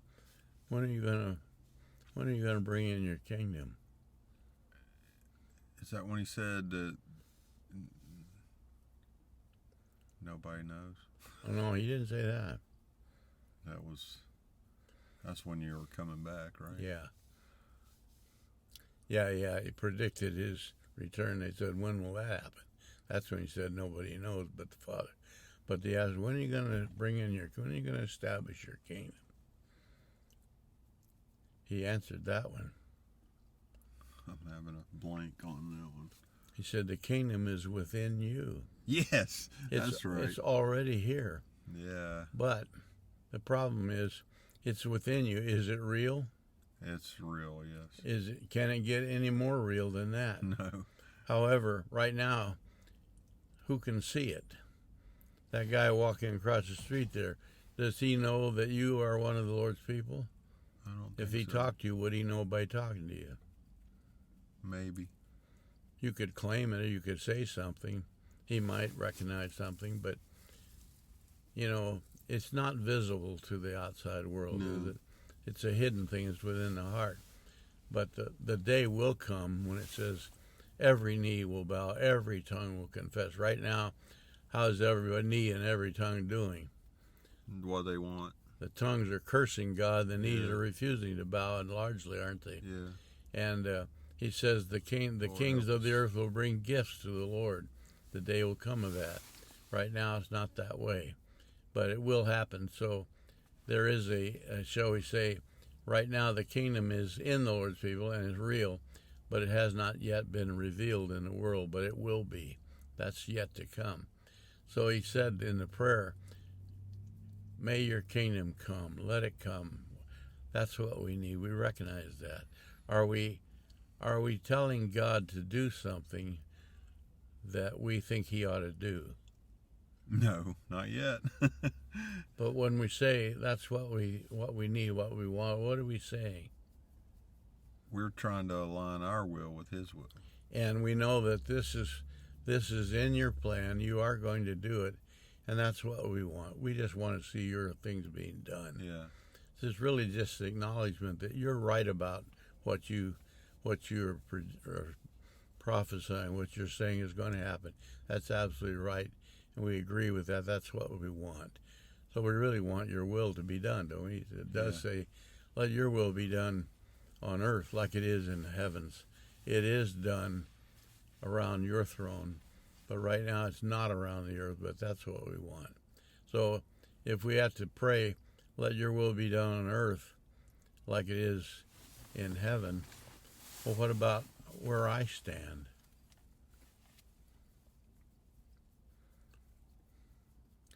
Is that a commitment of myself to God, saying that where I am, who I am, that be your will just as it is in heaven? So again, I'm not asking God to do anything. I'm just saying this is what is needed. I recognize it. So I'm really just acknowledging what God has already said must be, aren't I? Yeah. After he said that, what does he say in the rest of that prayer? Your will be done, your kingdom come on earth like it is in heaven. Give us today our daily bread. All right. What do most people think when they cite that line? Give us today our daily bread. What are most people thinking of? Something to eat. Or at least our essential needs, right? Right. Can be some food to eat, or it can be health, or many different things. But in other words, whatever it is we need to live.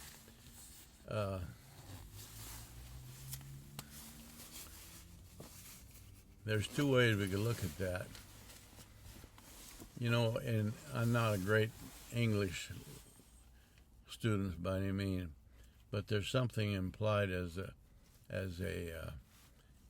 implied subject. Yeah. What does that mean? It means that you can construct your sentences to where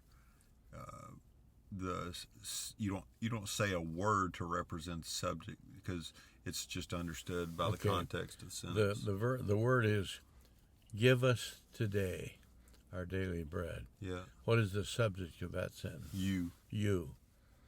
That's right.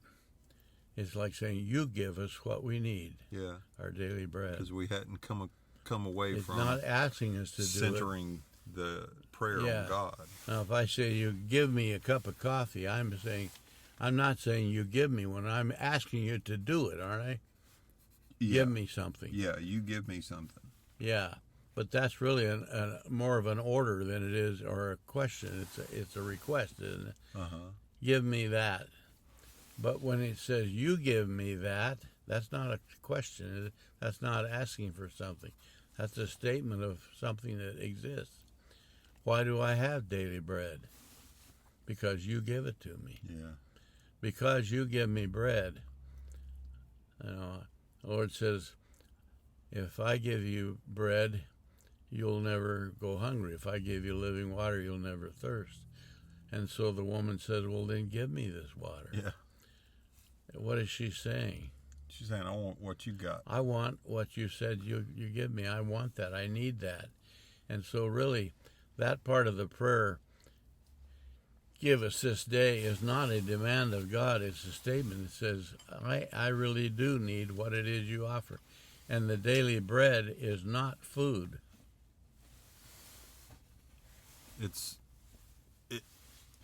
the living bread, isn't it? Exactly. If you didn't get anything to eat for one day, are you going to die? No. In fact, for most of us, it'd probably be good for us to take a day off. I do anyway, way too much. Yeah. But when he says, give us today, you give us today our daily bread, there is a bread that you need every day of your life, every single minute of every day. Yeah. As the Lord himself, is that not? That's the Lord said, I am the living bread. And so when I say, give me that bread, I'm really saying, not so much do it. I'm not asking him to do it. I'm saying to him, I need that daily bread that comes only from you. And I'm acknowledging that I need that. I don't just want it, I need it. I can't exist without it. Can you live without the daily bread? No. No, because the day that the daily bread does not go up in your life, what do you do that day? You lean on your own understanding. And what does that accomplish? Destruction. Yeah, you just eventual destruction. That day will be a day of experiencing death, won't it? Yeah. Death doesn't mean you quit living; it means you separated. If you're not partaking of the daily bread, which is the bread of life, then you're living separated from that. That's good. You might survive that day and get back to the next day, but that's not going to be one of your better days. Right. That's going to be a day of loss, isn't it? Yeah. So when he says, give us our daily bread, he's really saying, I need every day what you are. Yeah. All right? And what else does he say in that prayer? Forgive us our debts. Yeah. We forgive our debtors. Yeah. And that, when he says that, is he saying, I'm asking you to do something for me again? No. What's he saying? He's telling us how the world is. He's telling us how his creation is. Yeah. And his creatures are. That we have to have forgiveness in order to be alive. Yeah, the very fact that saying, forgive our trespass, our sins, that I do have those things that need your forgiveness. Yeah. And it's to acknowledge that I need what you have. I'm not asking you to give it to me, but I'm saying what you have for me is what I need, and I'm acknowledging that. And to acknowledge our need for what he is not so much asking him to do it for us. What if you don't ask him to forgive you? Will he forgive you then? If you don't ask? Probably, yeah. Probably? Well, yeah, he will. When the Lord was dying at the crucifixion, he looked down at the soldiers who had just done this, the most horrific thing you could do to anybody, cruelty beyond imagination. What did he say? Said, Father, forgive them. Did they ask for forgiveness? No. Well, did the Father forgive them? Yeah. Why? Because that's who he is. Yeah, it doesn't have anything to do with him asking, did it? Right. In fact, they may have insulted him further after he asked that. I don't know. At least one of them said this truly was the Son of God. Yeah. But we don't know what they all said, or certainly not did the Sanhedrin come out there and apologize for this. No. How about Caiaphas and Annas, the high priest? No. Pontius Pilate, did he apologize? No apologies. But were they forgiven? Yeah. When the Lord looked at those soldiers and said, forgive them, how many soldiers were there? How many soldiers did it take to do a crucifixion? Probably at least a handful. 5, I'd say. Yeah, something like that. You got somebody to beat the nails in, somebody to tie them up, somebody to jerk them around, somebody to give the orders. I mean, there's a few guys involved. But they were doing the dirty work for the entire world, weren't they? Yeah, yeah. The Lord said he came to die for the sins of the world, not just for them. And in fact, he says not even just for the Jews, he said for the Gentiles too. So when he said, Father, forgive them, who's he asking him to forgive? Everybody. The whole world. From yeah. here to eternity. So who's forgiven? Well, everybody. Everybody's forgiven. Does that mean everybody's saved? No. Forgiving doesn't mean saving. What does forgiving mean anyway? If they're forgiven, what does that do? What's that mean? It means you're not... Does it mean you're no longer guilty? Does it mean it was all right for you to be wrong? No. Well, what does it mean? It means he's not going to hold it against you. That's right. I'm not going to hold a personal grudge against you. Yeah. Now, and that's the law cannot forgive. Law is law. Right. If a law forgave somebody, then it's no longer a law, is it? That's right. It can't be the law says you must do this or you must not do that, and that's absolute. It cannot be changed. Now, the world has what they call laws, but they're not laws. They're just rules that people make. They can be changed and altered and twisted and everything else. But God's law is absolute, isn't it? Yeah. It cannot be changed. The law says the soul that sins shall do what? Die. Die. Is that possible to alter that? No. Okay. So when he says forgive them, he doesn't mean I'm not going to hold the law against you, but I'm not going to hold a personal grudge against you. Now, if God held a personal grudge against people who sin, then what would happen? Nobody have any hope. Everybody would be condemned, wouldn't they? Because he'd have a personal grudge. But in fact, he doesn't have a personal grudge. He, in fact, loves them. But the law does not love them. The law doesn't love anybody, does it? No. It doesn't hate anybody. Right. All the law says this is the way things have to be, or else. That's what it says, isn't it? Yeah. And it can't be changed. So when he said, Father, forgive them, they are forgiven. If they weren't forgiven, they would never have any hope. Yeah. And if the Lord didn't forgive those who he died for, then who would have any hope? Nobody. So, but he did. He forgave. So everybody has hope, don't they? Everybody. Yeah. But the hope must be received, you know. So hope doesn't mean like on our use of the Western way of saying hope. It's just wishful thinking. I hope it doesn't rain tomorrow. What does that mean? It means it's just a wish. That's what I want or what I'd like. But there's no power in that. There's no control. No. I can hope anything I want, and that doesn't make it happen. But the words that hope that the Lord uses mean he offers you the possibility of actually being saved, and only requires one thing is your choice, isn't it? Yeah, one of the things that I remember about studying Greek a long time ago is that the word for hope is intrinsically tied to the resurrection.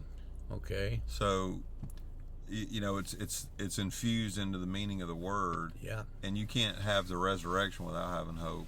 Exactly. And you can't have hope without resurrection. It's like the name Hadassah, Esther's real name. Yeah. Hadassah is Dalet, and Samak. And it means life's door is held open. Hey means life, breathing, and being alive. Dalet is the door. Samak is a prop or support. When you put a doorstop on a door, what's the doorstop for? Hold the door open. It's to hold it open, right? Not to hold it shut. A lock holds it shut, but a doorstop is a little wedge or something to keep it from closing. Yeah. So Hadassah means the doorway to life is held open. And that's what hope is.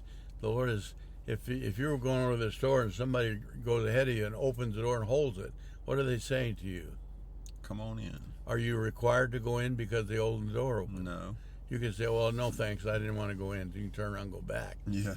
But the door being held open is an invitation to come. Hope is an invitation to come in, and it's held open.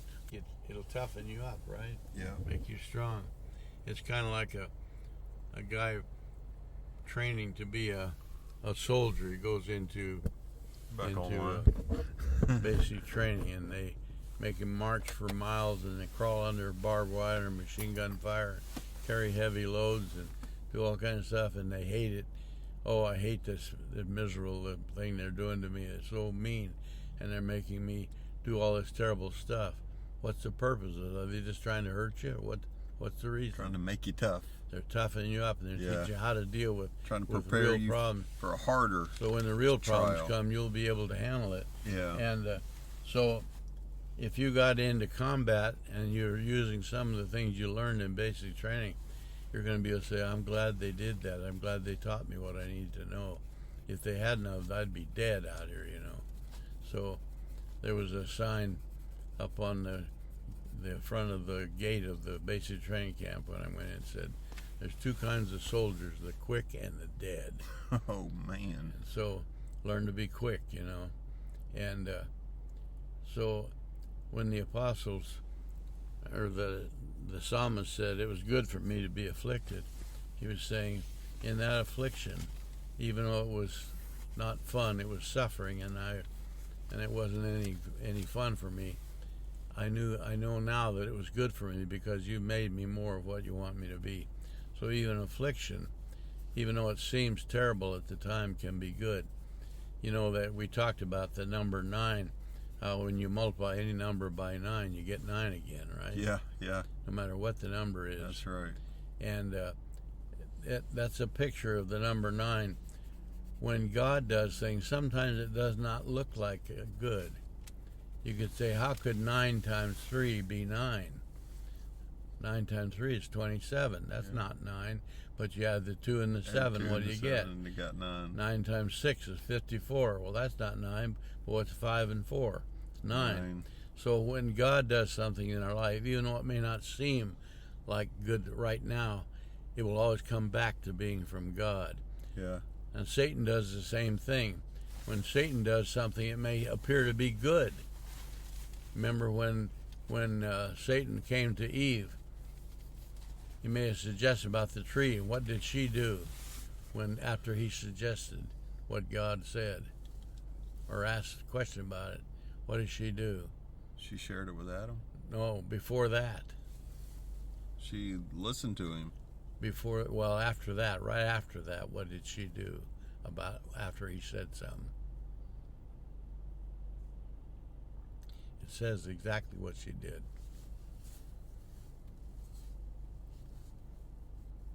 It says she looked at the tree and she saw that it was good. Yeah. So what she saw was what the Lord had said, you're not even to look at it, you're not even to go near it, you're not to touch it. But what did she do? What the enemy said appeared to be good. Yeah. But it went back to the 9. See, it always goes back to what it come from. 9, no matter how you multiply, it comes back to 9. No matter what God does, even if it doesn't look good to begin with, it'll come back to God eventually. Just as Satan, when he says something, it may look good, but it'll come back to evil when it's done. So 9 pictures that principle of good and evil. 9, the multiply by anything, comes back to 9 again, you see. That's the only number it does that. Try that with 7. 7 times 7, 49. What's 4 and 9? 4 and 9 is 11. How do you get 7 out? You can't go back to 7. Both primes. Yeah. But only number 9 does that. The number 9 pictures, again, the principle, good always produces good and evil always produces evil. Just as 9 always produces 9, no matter how you multiply, you see. And so that's just one more little thing about that number 9. It's a very interesting number, very mysterious in a lot of ways. And you know, if you put it in a line, if you put all the multiples, or not multiples, but all the answers for 9 times this, it'll be a row of 1 through 9 here, and it'll be a row of 1 through 9 going the opposite way. Yeah, it's pretty cool. Yeah. Well, I firmly believe that this number system and the letters that are in Hebrew were designed by divine wisdom, and that's why each one of the numbers in each of the letters tells us more and more about who God is. And without that, they would have no meaning. You know, in our Western world, numbers and letters are just either how you count something or just represent some sound. We interpret a sound as meaning something at all, but not in Hebrew. The very letters themselves speak, you know, and the numbers do too. Amen. Amun. No. They didn't resign from the synagogues or anything. They all ultimately got thrown out, most of them. Yeah. But it wasn't because they rejected Judaism. It's Judaism rejected them. And it wasn't real Judaism. It was that legalistic form of it, you know. I hate to use the word Phariseeism, because being a Pharisee was not necessarily bad. Right. Legalist is probably a better term. A Pharisee was just a teacher, and if he was a good Pharisee, taught it correctly, fine. You know, Nicodemus was a Pharisee, so was Joseph of Arimathea. Yeah. And they were men who recognized the Messiah, and they didn't know everything, and it's quite clear that Nicodemus didn't understand, neither did any of the others, but they did come to understanding. And it doesn't say whatever became of them, but you can almost be certain that they got thrown out of the synagogue, because the Pharisees, that is the leaders, probably Caiaphas and Annas, the other high priest, had put out a rule that anybody that received Yeshua as the Messiah would be thrown out of the synagogue. It says that. So if Nicodemus and Joseph probably were thrown out, and if they were, they'd be absolutely destined to a life of poverty because the synagogue was their whole connection to the community. Yeah. They couldn't do business or anything, and they were obviously rich people. At least we know that Joseph was. It says he was a rich man, and it was a rich man's tomb that was used. So, but we don't hear any more about him after that much. But you can be sure that they got thrown out. Yeah. So his path was basically, there was nothing really that. I'll tell you what he said about it, because that's the best measurement for, taking somebody at their word is what they say. Yeah. And he had taught, this is kind of a side note, but he had taught something about, Rahab and David. They were learning about. Well, he was trying to present that Rahab was commended for her faith, even though she lied, and David technically lied, or should not have eaten the showbread, but he did, and so he was pointing out that it was a matter of the intention of the heart and not just the coding of you can't lie. You can't lie to the soldiers who are asking you, are you hiding anybody? Yeah, well, you have to give the definition of a lie. Rahab did not lie. Neither did Corrie ten Boom. Right. That was not a lie. You know what the definition of a lie is. How would you define? Well, there's three things must be. It has to be intentionally. First of all, it has to be false. Yeah. It has to be intentionally false, and it has to be to give false information to someone who has no right to the truth. Okay. So take the case of Corrie ten Boom. The Nazis came. Are you hiding Jews? Answer: no. Is that untrue? Yes. Yeah, it's untrue.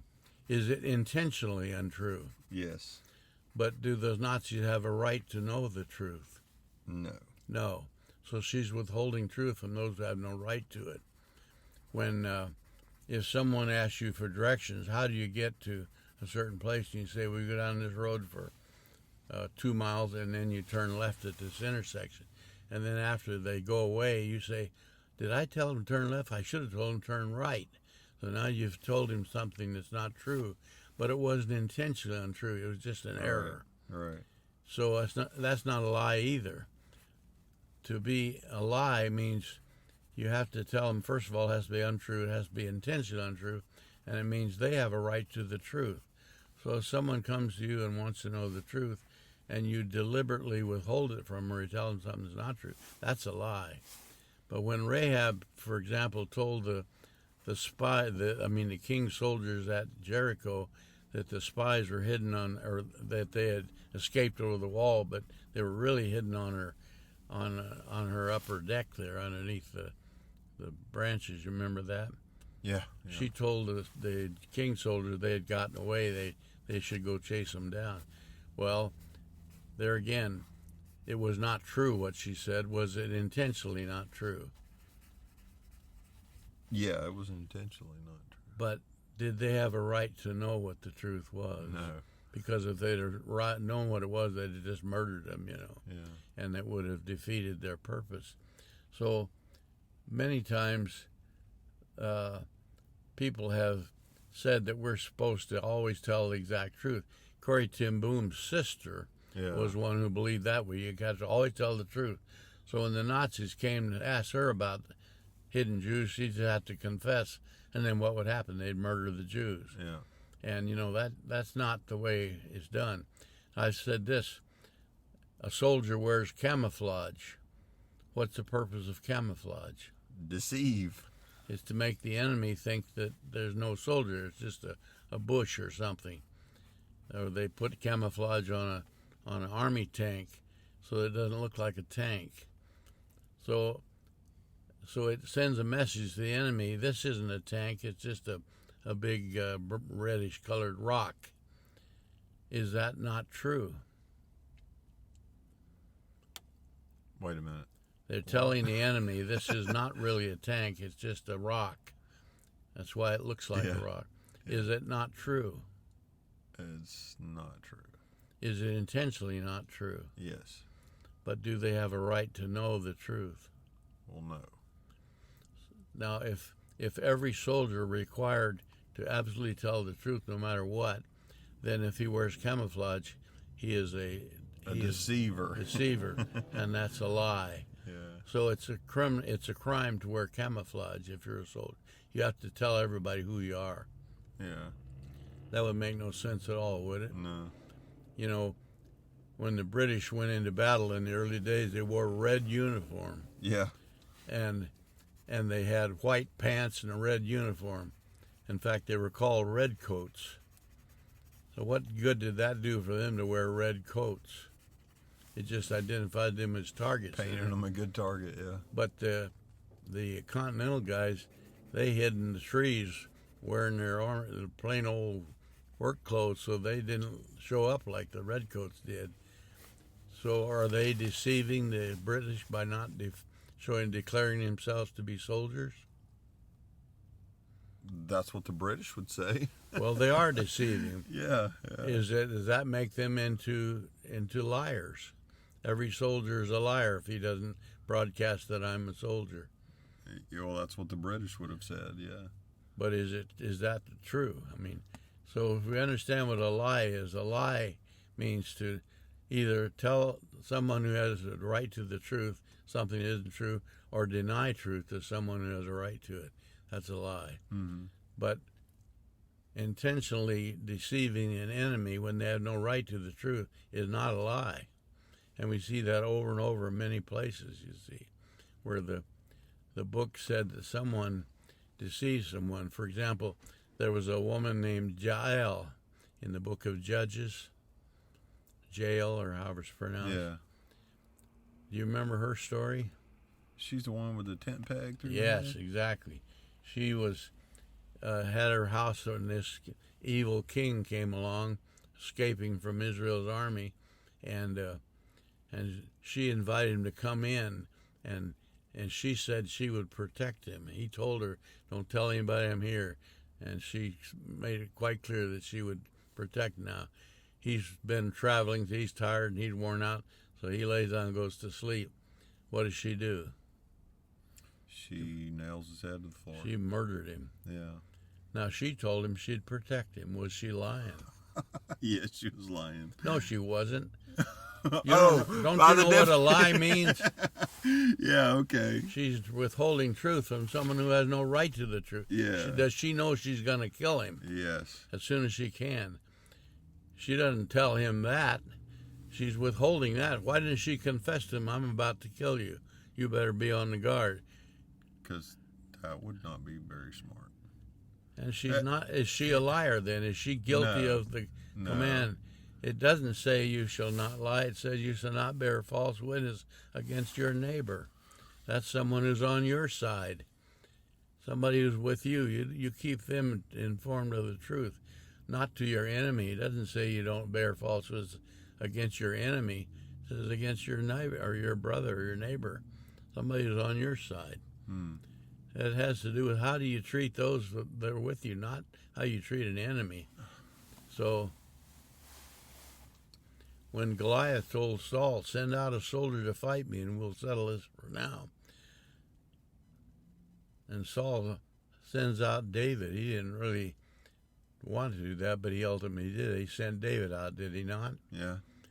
And Goliath accused him of cheating. He was cheating, wasn't he? Because the name of the game is you send a soldier out here. David's not a soldier. He doesn't look like a soldier. It's not tit for tat. In fact, Saul tried to make him look like a soldier by donating his own armor to him. Yeah. If David had gone out there wearing Saul's armor, what would he look like? He looked like a soldier. He'd look like Saul, and Saul was a very highly skilled soldier. Saul was a great soldier. He killed a lot of big guy. Of enemies. Yeah. He was a powerful man. He was a great soldier. He wasn't a good man, but he was a good soldier. But his armor would have made David look just like him. And if Saul himself had gone out there to fight Goliath, what would have happened? He'd have got hurt. Hurt? He got killed. Goliath would have killed him. Yeah. So if David went out there wearing Saul's armor, he'd look just like Saul. What would Goliath do to David? He would have killed him. Yeah, no doubt about it. But David went out there without Saul's armor, but he was fully armed, wasn't he? Yeah, the armor of God. Yeah, he had the full armor of God on, which Goliath could not recognize. So Goliath said, "You're cheating. This is not the game. You're supposed to send out one of your soldiers, Saul. You send out this shepherd. Then I don't recognize his power. I don't know who he is or anything about him. But that's not the name of the rules of the game. Well, you're supposed to send a soldier out here. Yeah. You didn't do that. You're a cheater." Was David a cheater? Was he? You know who the greatest cheater of them all is? Yeshua. Yeshua himself. He cheated the enemy out of the game, didn't he not? Yeah. Because he didn't play the game according to Satan's rules. See, when you play any game, if you play it according to the rules of the enemy, and I mean, if you don't play it according to his rules, he's going to call you a cheater, is he not? Yeah. And you are a cheater. Yeah. But who are you cheating? Cheating the enemy. You're cheating the enemy. Who doesn't deserve the right rules. We have a saying, somebody escaped an accident, they say he cheated death. And that makes him into a good guy, doesn't it? We consider someone who cheats death that's a position of a hero, isn't it? Yeah. So being a cheater is not necessarily bad. It just depends on who's cheating who, you see. Yeah. If you're cheating the enemy, that doesn't go against the rule at all. So ethically speaking, when you put it all in zeros and ones, once you enter a battle, it gives you the right to lie? Or to not speak truth? No, you're never given the right to lie. Okay. Never. See, because I'm using the wrong word. Yeah. But you're given a license to deceive? Of course. All camouflage is deceit, isn't it? Uh-huh. If you're going to battle, if you wear camouflage, or if you camouflage your vehicle, or you camouflage your military position, that's not a violation of the rules of war, but it's certainly a deceit, is it not? Yeah. That's the purpose of camouflage, is to deceive. And if you don't deceive the enemy will kill you. That's the way it is. So how could you make deceit into an evil if you're deceiving the enemy? Now, if you're deceiving someone who is right, the enemy, Satan, deceives, but he deceives those who have a right to the truth. Yeah. He gives them lies instead. Yeah. And so it's not because it's a lie. I mean, it is, but you have to define the lie correctly. If you don't, then you make every soldier is a liar and therefore an evil guy because he wears camouflage. Yeah. Or, why do they paint Navy ships, battleship gray? Why do they paint them that color? Because they blend into the mist. That's because they look like the seawater or the fogs or something. Yeah. Doesn't do a whole lot of good anymore, but in the old technology it did a lot of good. Or why did they have blackouts during the wartime in World War II? To deceive the enemy. So the enemy wouldn't realize this is a big city here. It's just all dark. Yeah. All that's a method of deceiving the enemy, but is any of that a sin because you turn off your lights when you see the enemy approaching? No. But people got this concept that if you don't tell the truth at everything, that somehow it makes you into a liar. Not true. So we just have to understand what the words mean, don't we? So yeah, it also takes a great amount of discernment to know who has a right to that truth. Yeah. course. So it wouldn't be out of the realm of trying to figure it out by saying, who's asking? Why do you need to know? Yeah, well, you think about that. Somebody calls you on the phone, says, we've heard your bank account's about to collapse. We need your Social Security number so we make a correction. Yeah. Are you required then to give them the answer to that they want? No, not at all. No. When I was in the Army, I used guard duty. I was on guard duty every night for a year, walking along the fence with an automatic rifle. And if somebody approached in the dark, you'd halt them and then you ask them for a password. What's the purpose of a password? To verify if they have a right to be there. Yeah. And so the ones who had a right would know what the correct password was, and if they didn't know it, then they'd be considered to be an enemy. So that password was a means of identifying only the ones who had a right to be there, you see. So it's all just part of this concept. You don't let the enemy know what if the enemy asks you, what is the correct password for the day? I don't have to tell him that. Or if they force you to say something, you could say, it's Marilyn Monroe. That's right. But it's really breadbasket, you know. Yeah. So all those were means of keeping the enemy from knowing where you are. We have a thing called espionage. Yeah. What does that mean? It means the enemy's actively trying to deceive one another by every means necessary. Yeah. And deceive or take information. Yeah. Gain information somehow. Yeah, spy. A spy. If a spy goes in a country, his purpose is to try to find out what the enemy's actions are, or what his facilities, or anything you can about it. Is a spy required to tell somebody that he's a spy? In fact, hey, y'all, I'm a spy here. Yeah. I'll just be here for a few weeks. You know, just act like I'm not here. Yeah. In the book of Job, it starts off saying, there was a morning when the soldiers, the angels, appeared to God, before God. And the angels are like soldiers reporting for duty first thing in the morning. And it says Satan came among them. Now, Satan never would deliberately approach God. Why not? Fear.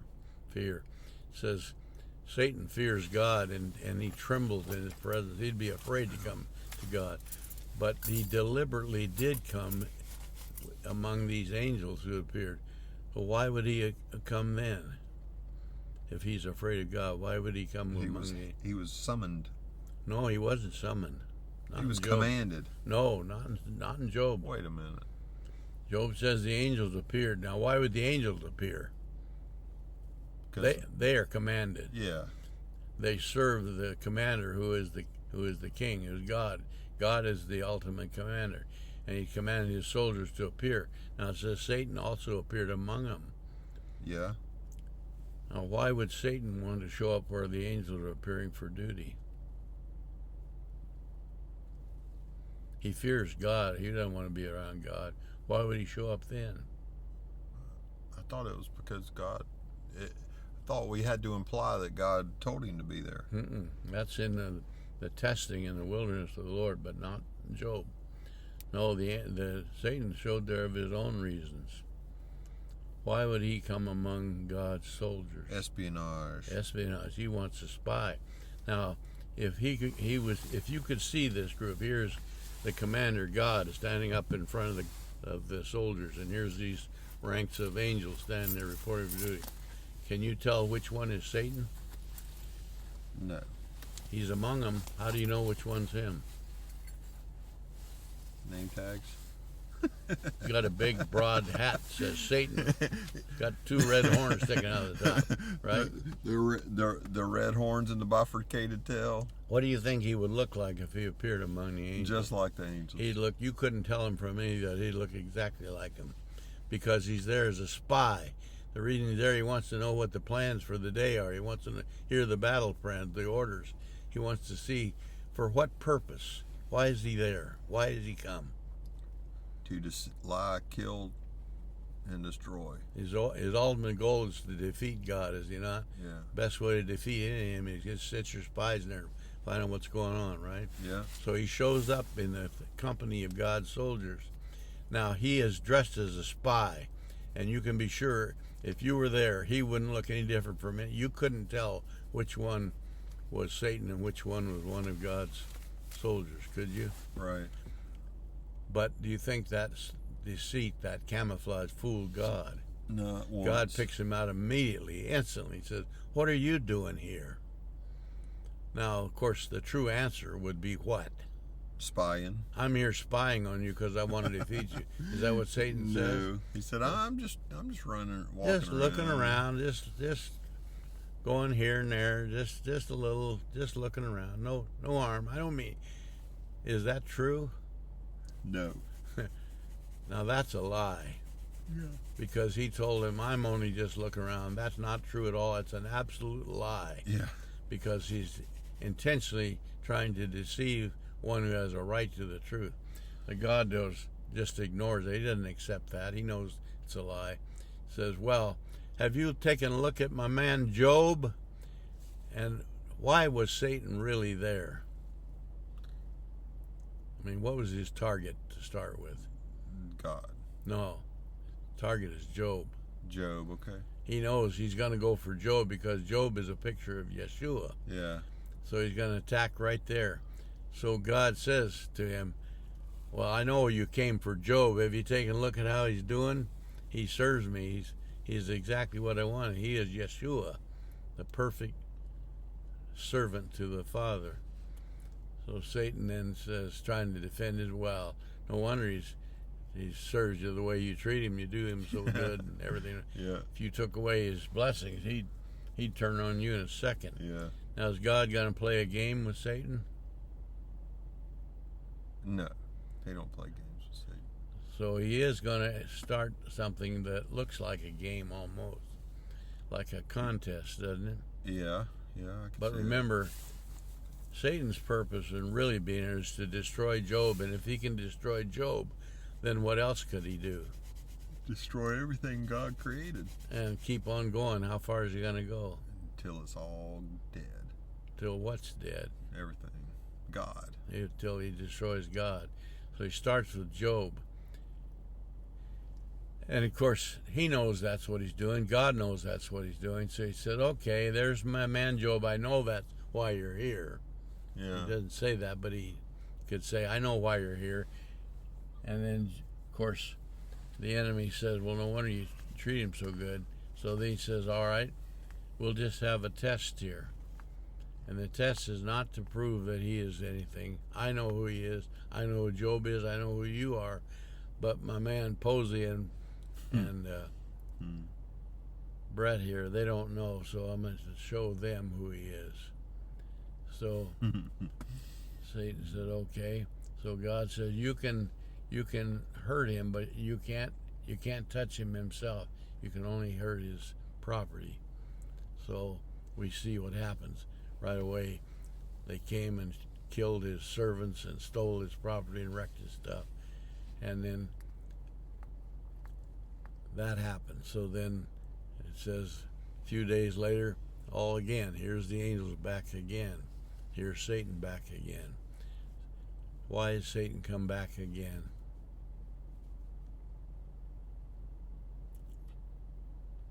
Same reason as before. Well, he knew that the first time didn't work. Why would he come back again? Renegotiate? Negotiate? No, Is he gonna... there's no negotiation. No. I don't know. Well, if someone just keeps on doing something that's deliberately so wrong, what would you call them? They just keep doing it, even though it seems to fail. Repeat offender. Repeat offender. I don't know. I've lost it. We could call him a bullheaded, arrogant offender, couldn't we? Yeah, yeah. Just so the arrogance of the enemy is so great and his evil is so great that he doesn't quit. You can't make him quit by just beating him up a little bit. So his effort to destroy Job failed. Now, he did do a lot of harm to Job, and he brought grief to Job, did he not? Yeah. But he didn't take away Job's faith. No. In fact, couldn't touch it. Remember, Job's wife said, you know, you got no hope. Why don't you just curse God and die? That's where you're going. This isn't going to go anywhere. So what did Job say to her? Lord gives, Lord takes away. Yeah. Blessed be the name of the Lord. Yeah. So was he upset with God? Did he? No, he was just taking it as it came. He said, just like Yeshua, I'm the servant of God. No matter what happens to him. When they beat the Lord and they threatened him and they put a crown of thorns, did he curse God? No, not at all. So here's Job being a picture of that. And then, of course, it goes on. Lord said, all right, you're still at it, aren't you? All right, you can do this. You can hurt him, but you can't kill him. You can hit him personally. Now, you know, if the Lord says, okay, the rule is you can come right up to this line right here, but not 1 inch further, how far will Satan come? All the way to the line. Right to that line. He can't cross the line. Why not? Because God has spoken. And God says you cannot cross this line, so he can't. But you can go this far, so of course Satan's going to go that far. So he hurt Job with a terrible agony. That suffering he went through was more than we can comprehend. But the whole thing about it all is that Satan is the deceiver, he is the liar. He never comes to God deliberately unless he has a real purpose in mind, and that was to spy. And of course, spying, if an enemy is spying on the good guys, we'd call that a crime, wouldn't we not? Yeah. You know, in most military situations, if a spy is caught, what do they do with him? Kill him. Yeah, because that's considered a war crime.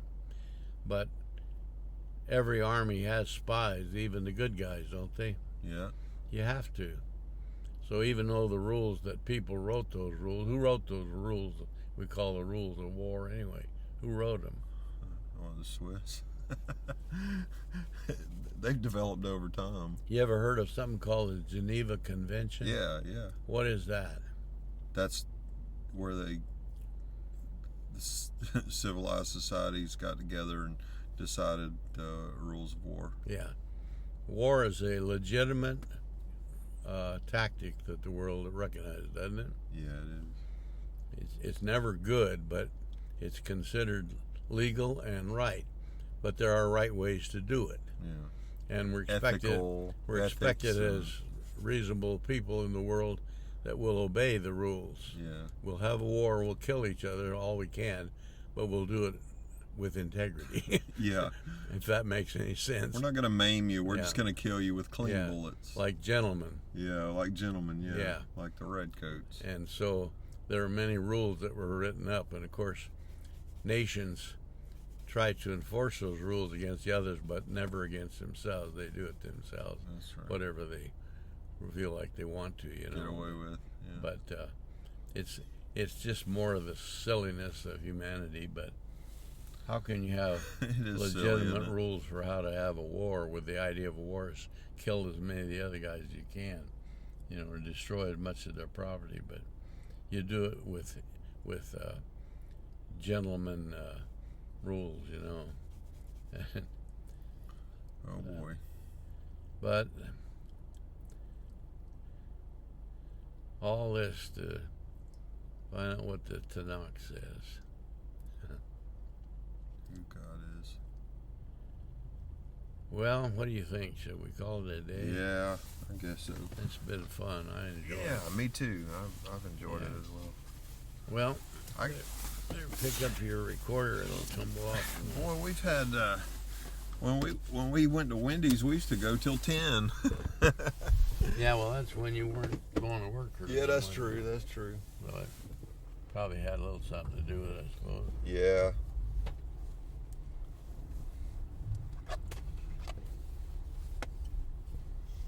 It's been interesting having a sheet to go over too. That's a new thing for you and I. Well, the only reason I did that, you know, this number study was Tommy's idea. She came and said, how about if we study the numbers? Yeah, because you mention them a lot anyway. Yeah. So, but I figured, well, there's so many things to talk about.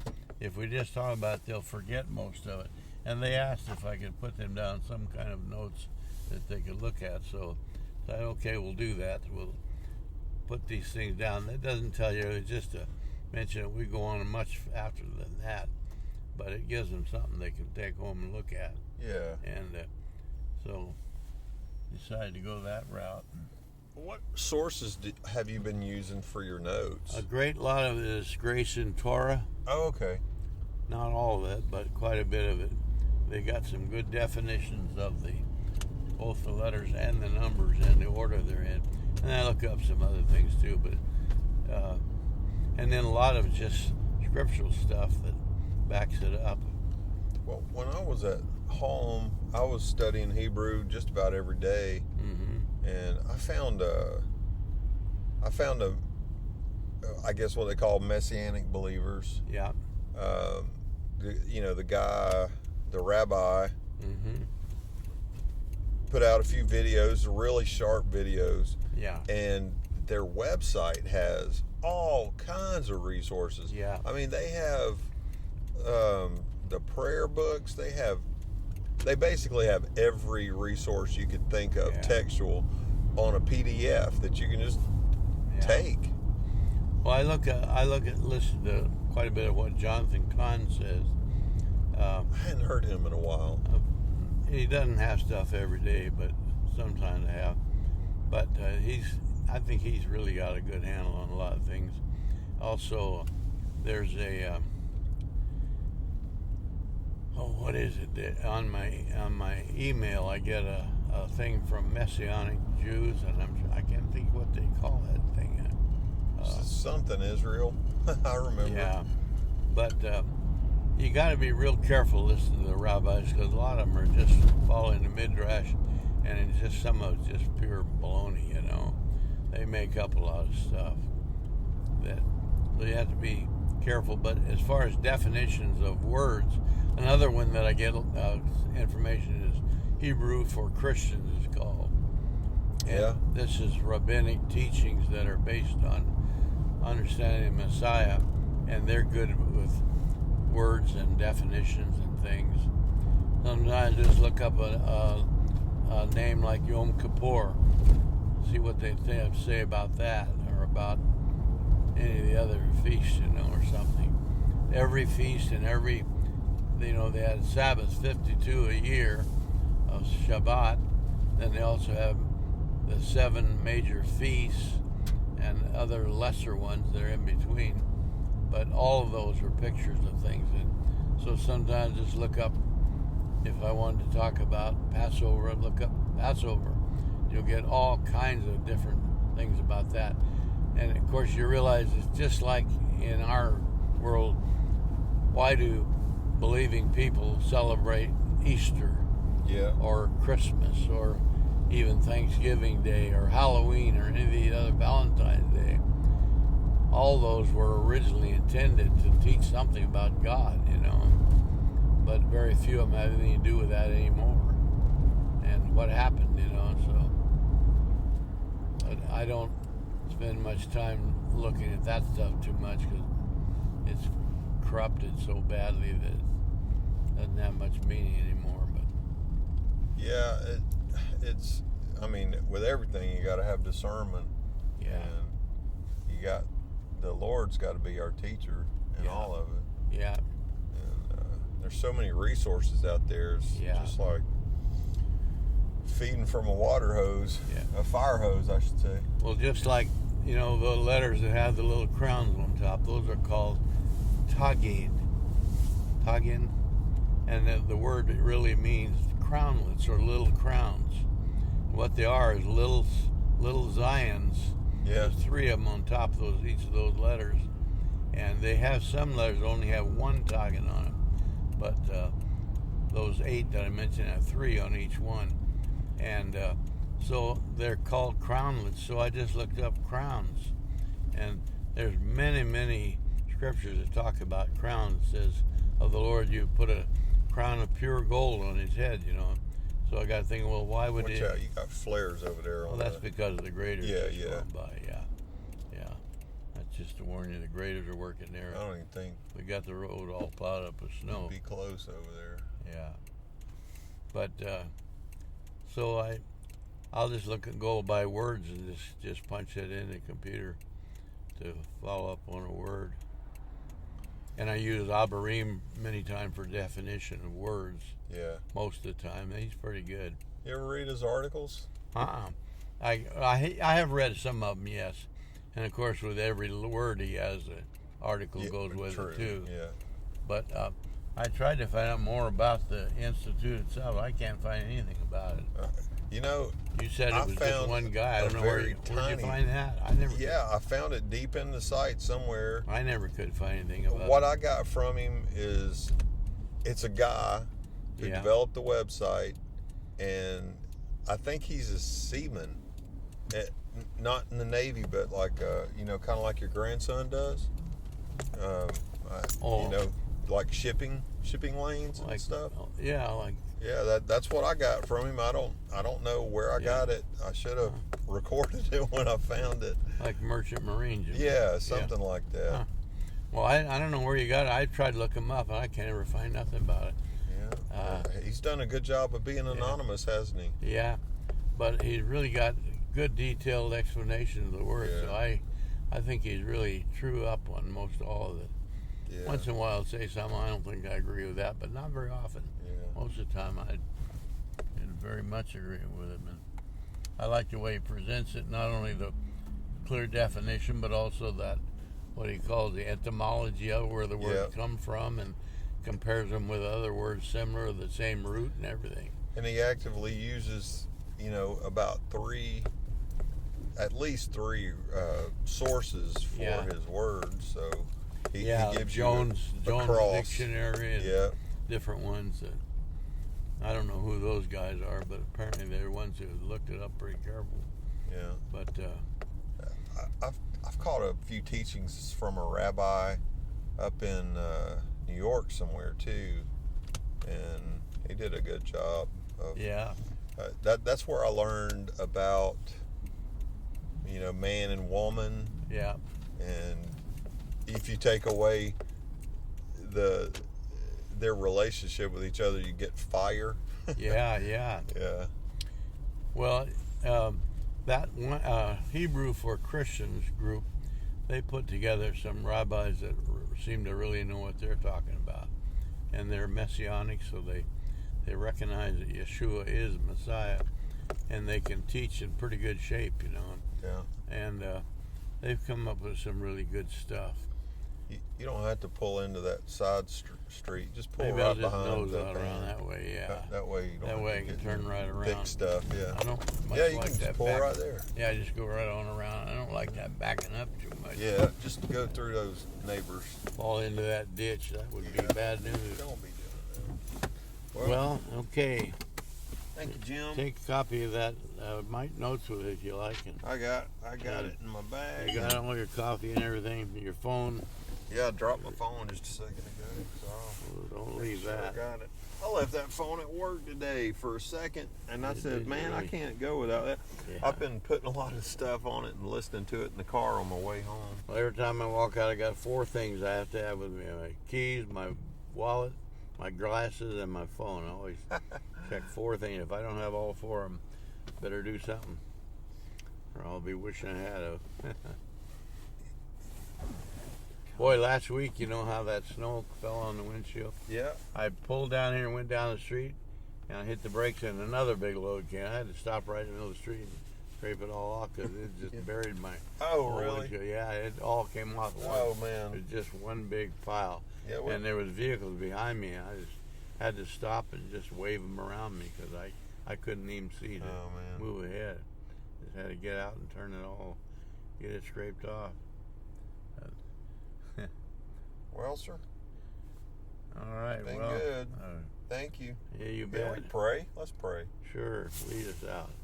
Lord, thank you for everything. Thank you for being who you are and hearing us, answering us, and helping us to appreciate more your complexities and your beauty, your kindness, your goodness, and your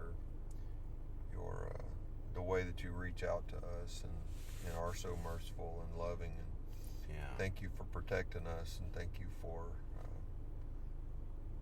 taking us this far. And we love you, and thank you for our families. Thank you for